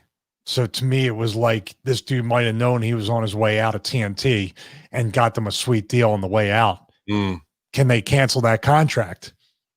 Can they breach it because they're owed live TV in front of people to try to recoup their costs? Is there a breach anywhere, or is there a way out? I'll tell you what, dude. First, I'm just saying, first thing I would do is cut the wrestling. Unless Khan's going to pay to be on my network and incur the cost. Yep. What did they, I mean, I know you have no sympathy because of your view on media and consumption of like entertainment, and these places have been so greedy with everything and wasting money and not, we've both witnessed it on, the Hollywood part of it. You just waste money on top of money on top of money. You don't have logical, common sense budgets to do these things. Mm-hmm. And you stuck with the old media and you didn't try to get ahead of it. Now you created the HBO Max and other things, but you could have been so far ahead of it that people would have subscribed already before a pandemic. So I don't know, man. That doesn't, thousands of people are going to be out of jobs. And this is the part where the bigger picture we talked about on the Horseman, where people are going to be begging for the UBI. People are going to be begging for the control us. Just pay us UBI. Pay us all this stuff. Take care of our health insurance. Take care of all this stuff and that. Not realizing that there's going to be a cost associated with that monetarily and freedom-wise. Mm-hmm. This is a small example because these entertainment jobs are not coming back. They're not. If you think people are going to come back in the arenas anytime sooner in stadiums or any of that other stuff, it would have happened by now, or maybe miraculously on November 6th or 7th or whatever, after the election or after the riots or after the Civil War or whatever else is coming down the line, or after tens of millions of people are going to be foreclosed on in February 2021 or June 2021 because of the moratoriums. And you have 30, 40 million people possibly homeless. The people are going to be begging for a UBI and not caring about people in stadiums. I don't know. Am I making any sense with that? But who do you think is going to win between Cody and Orange Cassidy in the rematch? Yeah, fuck homelessness. You're right. I'm sorry. I got to get it. All too real, Stevie. Thousands laid off. 300 and yet someone can still charge $13 a month and get it and make a living in California. Right. Unbelievable. Too believable. And are they making this move now to follow the NBC restructure, where I guess it was like every channel had its own creative team and now it's all streamlined into one big corporate entity where they're going to be dealing with each channel. No one has individual teams anymore, and it's all coming down on high. Like we've seen even with the COVID shutdown, corporations wait for somebody to make a move and then, oh, they did that, then we'll do this. And then they did that, we'll do that. And they're like, it's just how it's slowly done. Nobody wants to be the first to be second. I'll tell you where wrestling got it wrong. And actually Turner, when I was with WCW, had gotten it right. They treated the talents and they treated the actual product as a TV product.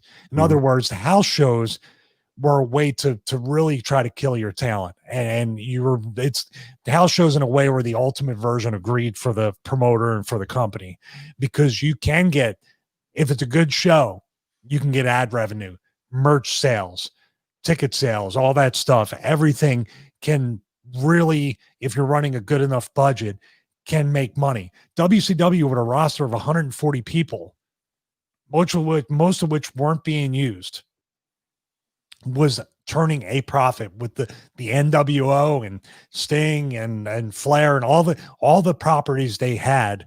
They were drawing money. It's just the budget got out of control, and the AEW thing, the brother contracts and the friend contracts and all that stuff slowly chipped away at those profits and forced them to cut. Think about that. Think about the analogy. TimeWarner is trying to do once again what they did when WCW was under there. What do we need this wrestling for? Why are we spending this money?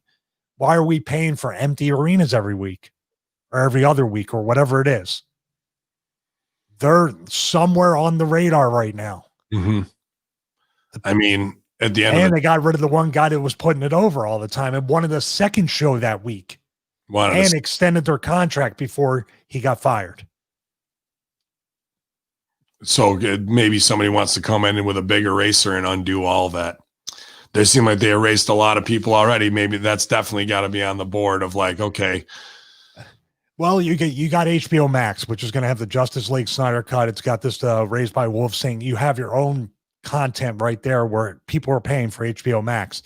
TNT could run Law and Order 24/7 and get the ratings. Get over 1 million people for Law and Order, Rizzoli and Isles, and all these. They have a library of syndicated shows. They could fucking run Matlock like they used to on TNT in the heat of the night during the daytime and draw 500,000 people or more. Especially now. Mm-hmm. No, everybody's home. Yeah. What do you need? What do you need primetime wrestling for? You don't. You needed subscription based, and they canceled Glow. We'll see which way they go. In more cuties coming to TNT. In more corporate ribs, Stephanie McMahon puts out so proud of the @WWE community team and all their hard work to make WWE the 2020 Corporation of the Year at this year's @PR News CSR and nonprofit awards. WWE's mission is to put smiles on faces, and it could not be done without the hard work and passion of this incredible team. Retweeted by Jake Hager, who says, laughing my ass off. I guess lying about over 37 million in quarterly profits so you can fire over 300 people during a worldwide pandemic is category for an award. Then the monocle emoji and @Andrew Yang on there.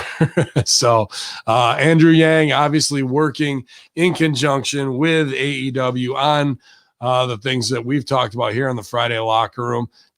Taking shots, Hager is, and usually the big silent guy, not the one, but picks his spot here. And, Yang on Jericho's thing, there's something afoot here, especially with WWE getting investigated as 3 of their hot spot COVID things this week. This is more from on high, back and forth, using political power in petty ways. But, Stephanie trying to toe that ad age PR line, you know what I mean? Just the corporate. And Jake smacks her, across her open chest during the draft here. And, now they're backed into a corner. Either Steph needs to stop tweeting this stuff, or they need to keep chipping away at them until WWE sells comes down to their level and they're dragged into the war, because the more WWE knows sells, the more the internet will talk and they will eventually break, or she'll stop posting shit like this. And either way, you win. Yeah. You know what I mean? You either silence them or drag them down onto the battle. To say you're the best at anything in 2020 is not really that much of a big deal if you're thinking about it. Dude, there's so many people. Jake Hager, congrats. This is a guy that doesn't need WWE, doesn't even need wrestling because he has that MMA background.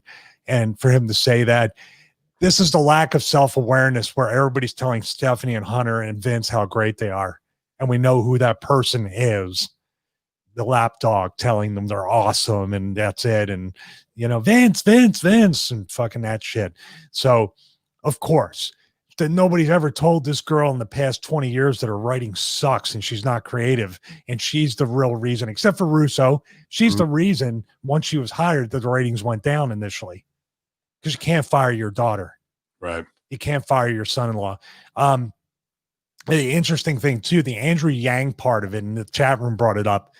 It's kind of funny how Andrew Yang's not calling out the entire business, but only WWE, and does an interview with Chris Van Fillet or whatever his name is, basically the AEW dedicated interviewer at this point.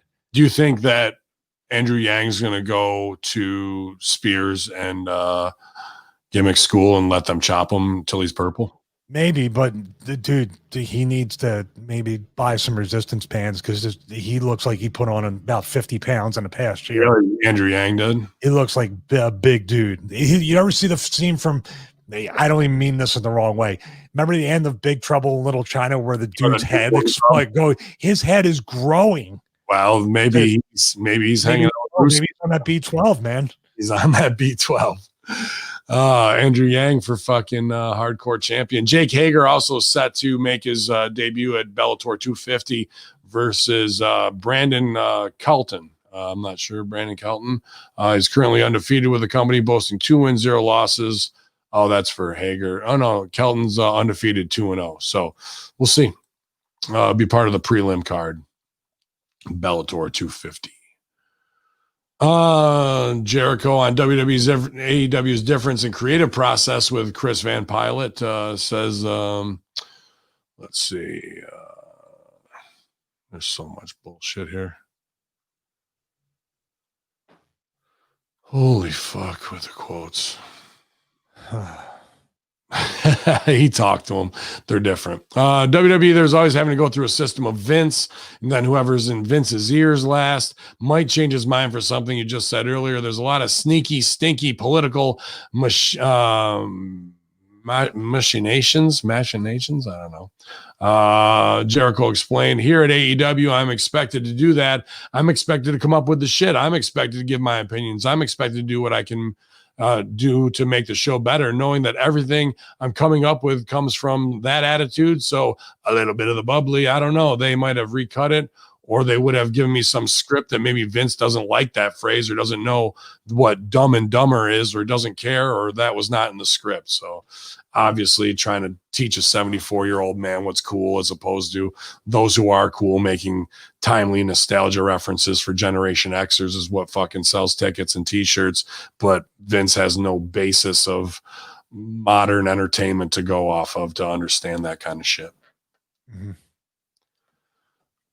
Deonna Purazzo signs a long-term contract with Impact Wrestling. So apparently her prove it, deal proved out. So, I love anytime someone signs a contract with Impact. Yeah. Or wrestling in general. Congratulations. I mean, I'm not being mean. Come on, man. Wrestling contract is not worth anything than the paper it's written on, at least to the talent. The promotion can always, and TNA contracts and financials. Come on, we know. You know more than anybody. Signing that big NAWA contract soon. But yeah, Deanna, trained by Damian Adams, who's got all Rip Rogers style, gets the gimmick in NXT quick and young, gets X'd out, goes to Impact, has been doing good jobs, good matches, needs a lot of promo work, but they're putting over as the professional, like a high level wrestler. And I get it, sex sells, but again, here's that 20-year-old, and it's not her doing the SJW message. That's what they're trying to do. But then here she is on Twitter talking about that she knows she's thicker, and thanks for not body shaming. She's never been healthier. But dude, this is what I like. Sure, I like to see chicks with hot bodies and nice cakes and taking bikini pics. But are you the professional? Are you the high-level wrestler? Are you the fucking all about business? Or are you all about being some spank bank material? Just to get over a post for virtue likes of so happy I'm healthy in my own business and not worried about body shaming. So Madison Rain and everybody else can come out of the woodwork and go, clap emoji, girl, you look great, da-da-da-da. But they want to be fucking treated like they're up for the Supreme Court justice job, but not before you go in and handle your own business. My picture on Instagram real quick.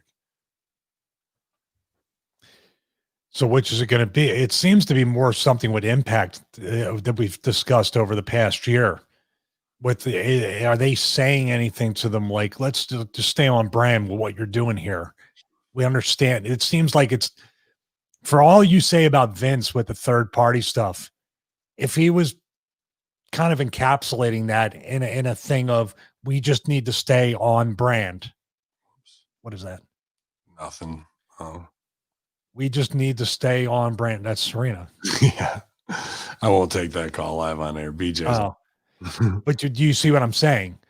Like the what's her gimmick, the virtuoso, and they try to explain all that stuff. And I'm a brilliant mind wrestler and it's all about the technician and I dress like a professional and all that. But then here comes the social media, which fine, I'll definitely look at pictures of you half naked on a beach all day long. But everything you're telling me over there is out the window.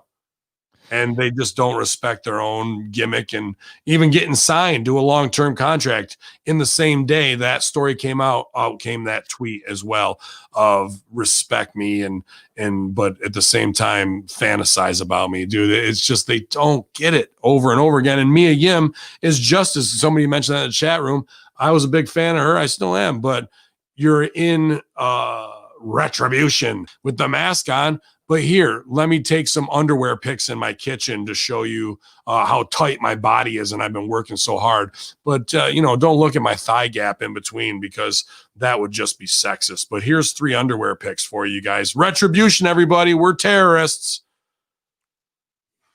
I'm filled with hate. I'm filled with how I want it, but I really need to get this in. So let me get that in. I really need to show you my muff real quick. So the thing with that Deanna needs to realize, and I kind of realized it early in my career, but I should have stuck better with it as well. I'm not saying I was ever immune or wouldn't be immune to because of youth or anything, but I would hope somebody like a veteran would point out how important the first year of a character, at least the first year in a company, to build your character, stay on every week on TV, every minute off TV, to try to build that character, to create the connection with the fans, which converts to sales, whether it be merch, pay-per-views, hire a contract after your one's over, your second worthless one that you get from the company. I got to get that in because I understand you're saying I signed a contract. Are you saying you're signing a contract because of the work you're going to do forward with the company that they promised you creatively and they're reflecting it in the pay? Or is it the moment of like, I signed a contract like a mark, like look at how important I am because they wanted to sign me and they wrote out a paper.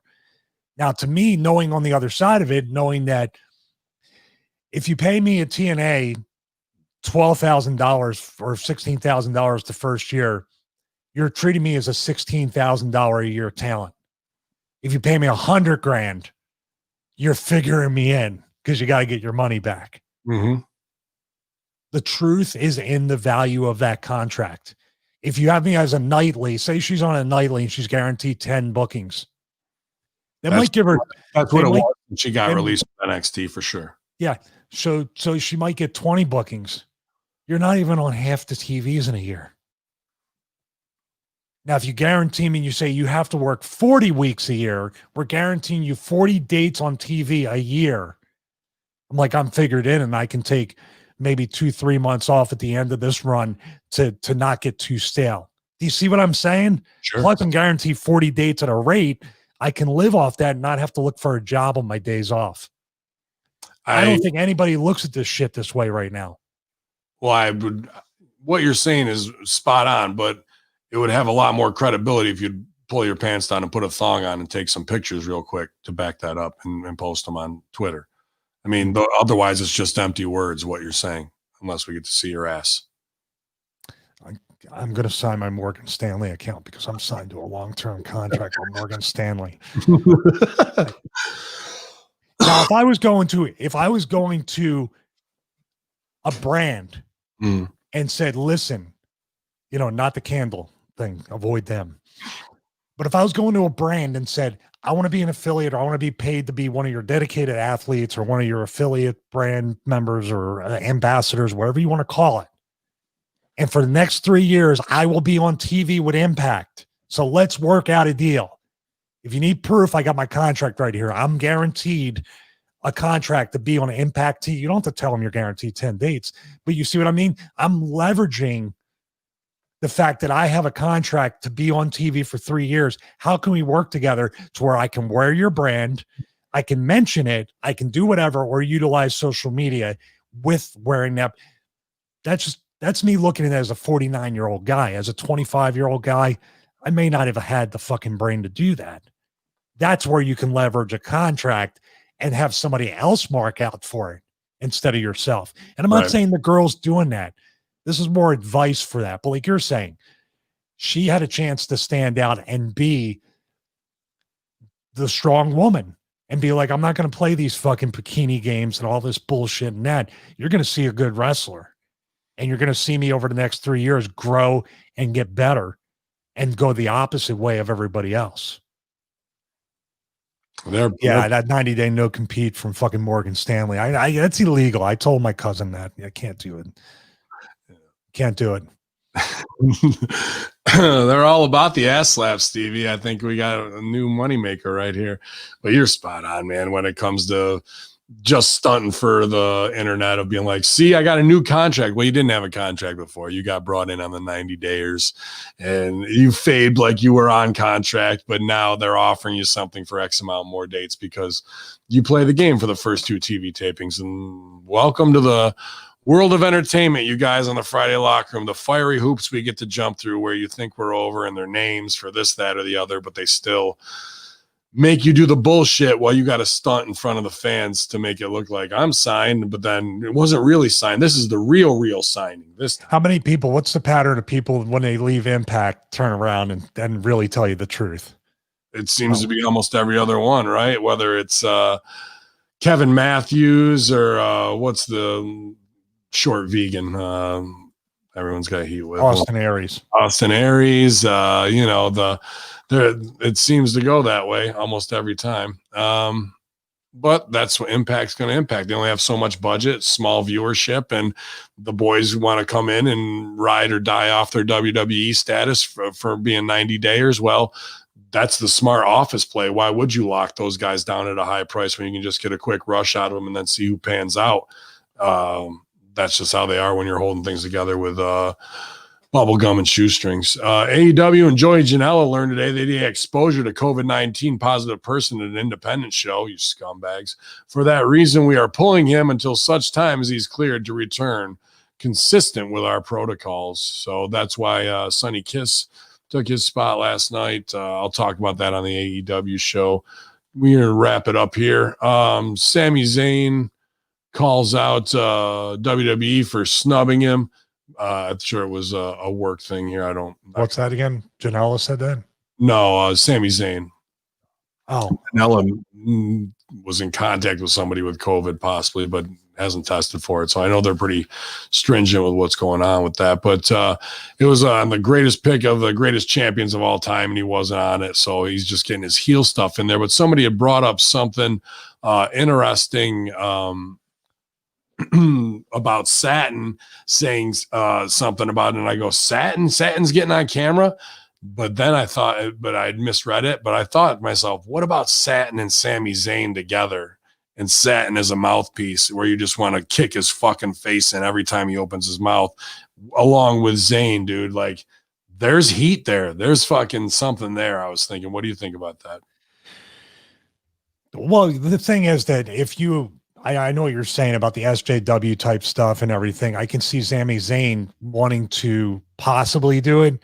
But when you have that belief system and you have that TDS and people know what that means, you aren't even going to play it out. You're so serious about it. You're not even going to try to make it into something to make money because you feel like that it's too important to do somewhat of a parody of. Not realizing you actually are getting the message across with satire being the most weaponized form of entertainment. They won't do it because they're going to feel like they're being made fun of for it. They take themselves way too seriously. You're telling me you don't want to see Big Ninja choke slam the shit out of Ryan Satin through the table? Well, I mean, Big Ninja's supposed to be a heel. That would obviously be a babyface turn. I would love to see Sami Zayn and Ryan Satin lecture about the lives of black people to Black Ninja. That would be, and if people think that's not a real thing, go to YouTube. Yeah. Go to YouTube where people are actually talking to black cops, talking about how they're white supremacists. That would be awesome. Jay Hale says he'd like to see that 7 times. So I think, well, you got to go as many takes as possible. No stunt adjustment for that either. No stunt adjustments there. You signed your downside. Your Twitch channel will pay that off. And our final story today, a big surprise last night at NXT. I'm going to go back and watch it and talk to the Hustler today. New tag team champions crowned thanks to a surprise return. It's the return of the Mac. The Mac is back, and he helped Danny Butch and Oni Lorcan take their places. The main event, which saw a huge title change take place, and someone appeared from under the ring to push Fandango off the top rope. Meanwhile, inside the ring, Danny Burch hit the low blow to set up the victory. A double heel fucking finish and seemingly a heel turn. But who was that mystery man? It's none other than Return of the Mac, Pat McAfee, who was seemingly the man behind the attacks backstage, and the former NFL star mocking the Undisputed Era during the celebration, teasing that his rivalry with the group is far from over. So bit of heel business there. And McAfee still in the cut after tearing it down at NXT TakeOver, shocking the world, and bitching out Michael Cole at WrestleMania. He's 3 for 3 right now. Yeah, I mean, I wonder. They lost a lot of things they could have done with Adam Cole and, of course, Hunter and him, but I don't know where they're going with this now. I mean, what would they're going to make a mouthpiece for these two guys? I would say they're going to be a heel, whatever, and just keep shaking things up as they want to make Undisputed Era the top babies with Cole and, until Riley can break somebody else's jaw next. But, I think it's a good spot for him to be in to help keep NXT cool. Because right now, McAfee's show, I was getting sports bets from there. I tried to warn John Hartnett. Hartnett's like, bet the dude, Cowboys are going over. I'm going, dude, the guy just broke his ankle. They got the best backup quarterback. I'm listening to McAfee send him a thing. They're going to blow him out. They fucking blew him the fuck out. The Cardinals did. So I tried, John. But thank you to John Hartnett for the punching weights that Stevie forwarded to me as well. So thank you for those. I love those, man. They were awesome. Have you tried to work out with those yet? My wife did. I tried to punch for about 10 to 15 seconds. It felt like 10 to 15 minutes. They're no joke. I mean, even if you're going to walk outside with them, it's going to give you a workout. It's a good, the egg weights are no joke. It doesn't look like much. It's like the RMT club that I have. It's like 3 pounds, but just the motion and the movement of the sand or the pellets inside, it's brutal, man. It's brutal. I want to say this with it. What's that? I did 38-minute boxing workout with it. I loved it. It was good, man. But I've been boxing a lot lately. Did you take your B12 shot before? Or is that what happened? Oh yeah, and I took a couple. Please tell me there's a story about him before we go. But I was going to say, oh my God, this is what I mean. I understand the thing with the two British guys going over and being a heel. But then again, there has to be somebody there that can talk, use the time that you can make a new character or new property out of to put with the tag team to do whatever. Even if the wrestler's on the shelf, even if you put a Pete Dunne with them and give an opportunity to talk, to lead a stable. McAfee, that's almost like a step back. No offense against any of those 4 guys. Mm-hmm. You're lost in the shuffle of potentially 4 other guys. You're a side piece. You're kind of an accessory to what's going on, rather than to be a guy that they're going to talk about, because all you keep doing is calling out Hunter for months and months and months to build up to a match, either not even a takeover at Royal Rumble or WrestleMania, to get the most amount of eyes on an NXT match there. They blew that. And if they go back to it, you showed you can wrestle, you showed you can fight. Now you're becoming a manager. It's backwards. It doesn't make any sense to me, in my opinion. How do you feel about it? I see where the business is going and what they're trying to do. I see what you're saying, and that's because Rip stooged it off to you. I wish. But here we had the bit with Cole. Undisputed Era as the tag champs. They want to continue it with Cole, but you are scared because McAfee's still pretty green, and what's going to happen. So we want to do shitty 6s to elevate everybody off of the success that was. So let's pair McAfee with them, as we wanted to get it in there. So now McAfee can take less bumps, have less opportunity to be exposed as green, and these guys can get elevated into the program with Undisputed Era, who's at the top, and they've kind of been lower mid-card, and we'll solidify them as heels, get that 6-man over. We could still do the business out of there where Triple H is involved with some shit again, and that spins out later into McAfee and game. But I see what they're trying to do with just get it to a shitty 6 level for Survivor Series is right around the corner. God damn it. Who will survive? Well, you survived the headlines today. Me bitching about my shortcomings and hopefully get on the horn with Brian Jack and Serena and Rip today. And then I got to go shoot client pictures this afternoon at David Tulo's Suits. I got to post for Dippin' Donuts. Holy shit, Stevie. It never ends, man. Never ends. Never ends. Look at that. That's a shoot, brother, right there. Wow, that's worth all the bonus. Right? The other stunt adjustment scars I have. That's what I call them. Each one I look at, I was like, that's another $250 right there. Nice. So yeah, I'm gonna try to get back into the swing of things. Obviously, I'm re-obsessed with the piano stuff, so I'm gonna definitely do that. And it puts me in another world, another place, and I know you know how that feels. So other than that, StevieRichardsFitness.com. We're actually going to do a couple of unboxings on subscription boxes. A Paca box is coming today with what they said is probably the most different box they've ever shipped, and they're very excited for me to get a hold of it. I got a couple other knife things I have to do. I have to do some gun videos too. So all different stuff coming up.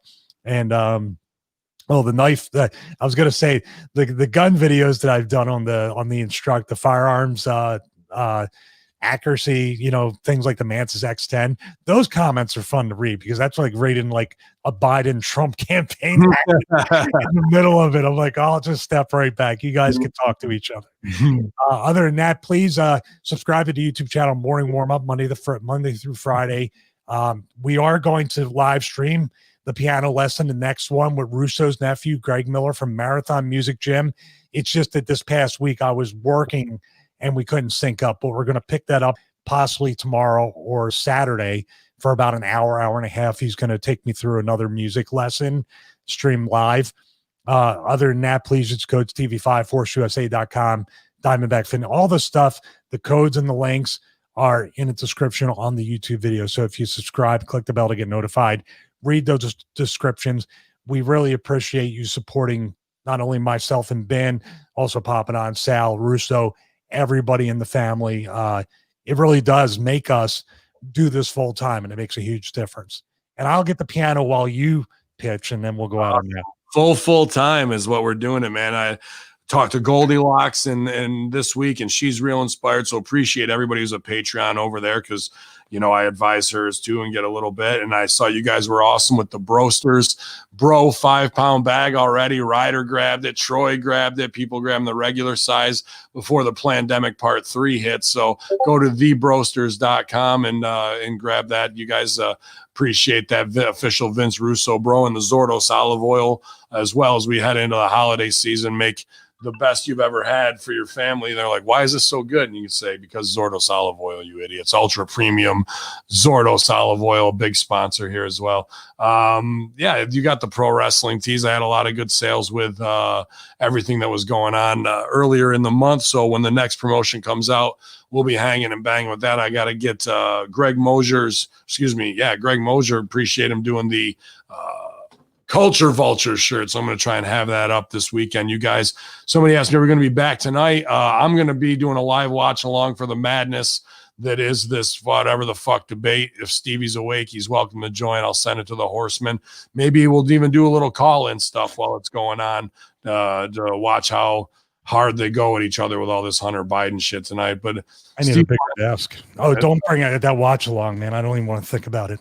I got to record with Rip this afternoon. Like I said, trying to get things going. You guys, we appreciate your patience. There's only just so many hours in the day. As much as I'm trying to be on the Vince McMahon diet and get 1 hour of sleep a night, it seems like I'm at about 4 to 6 hours. So I'll try and shave that down to make sure you guys can have more entertainment, risk my own mental health, because at this point, what's it really matter as it all falls down. Stevie, why don't you play us out with something a little smooth here? Let me see. The microphone gets in the way, so let me move it away here. Yeah.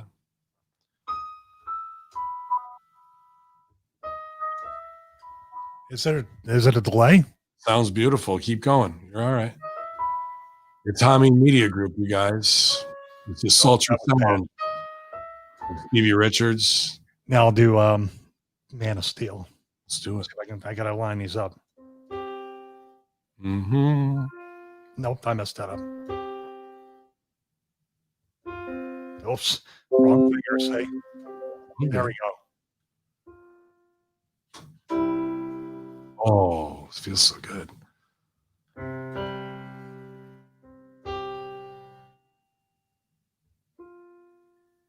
That's why I need the pedal too. There we go. He's there. I like it. He's playing multiple hands, intonations there. He's going to keep. Wait till you see 3 months from now what he's going to be doing. I can't wait, man. And that's what we're here in the locker room. That's right. Tip your bartenders and waitresses, your piano players, infidels, because if you don't give them the tip, then we're all going to get the shaft. I'm going to go practice my tap dancing just in case I got to be in the next big musical scene. It's the Friday locker room. It's musical Stevie as well. Just give us a little, right hand. I don't care what it is. It doesn't matter. I actually, the song came up, so I was like, what the hell was that?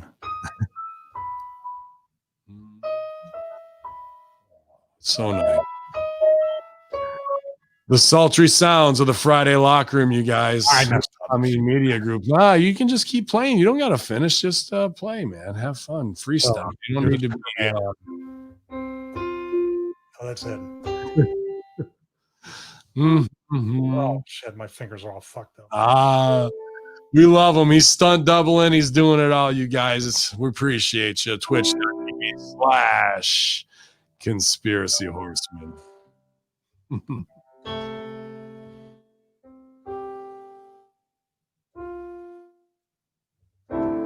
Fuck. Wonderful, bro. Yeah.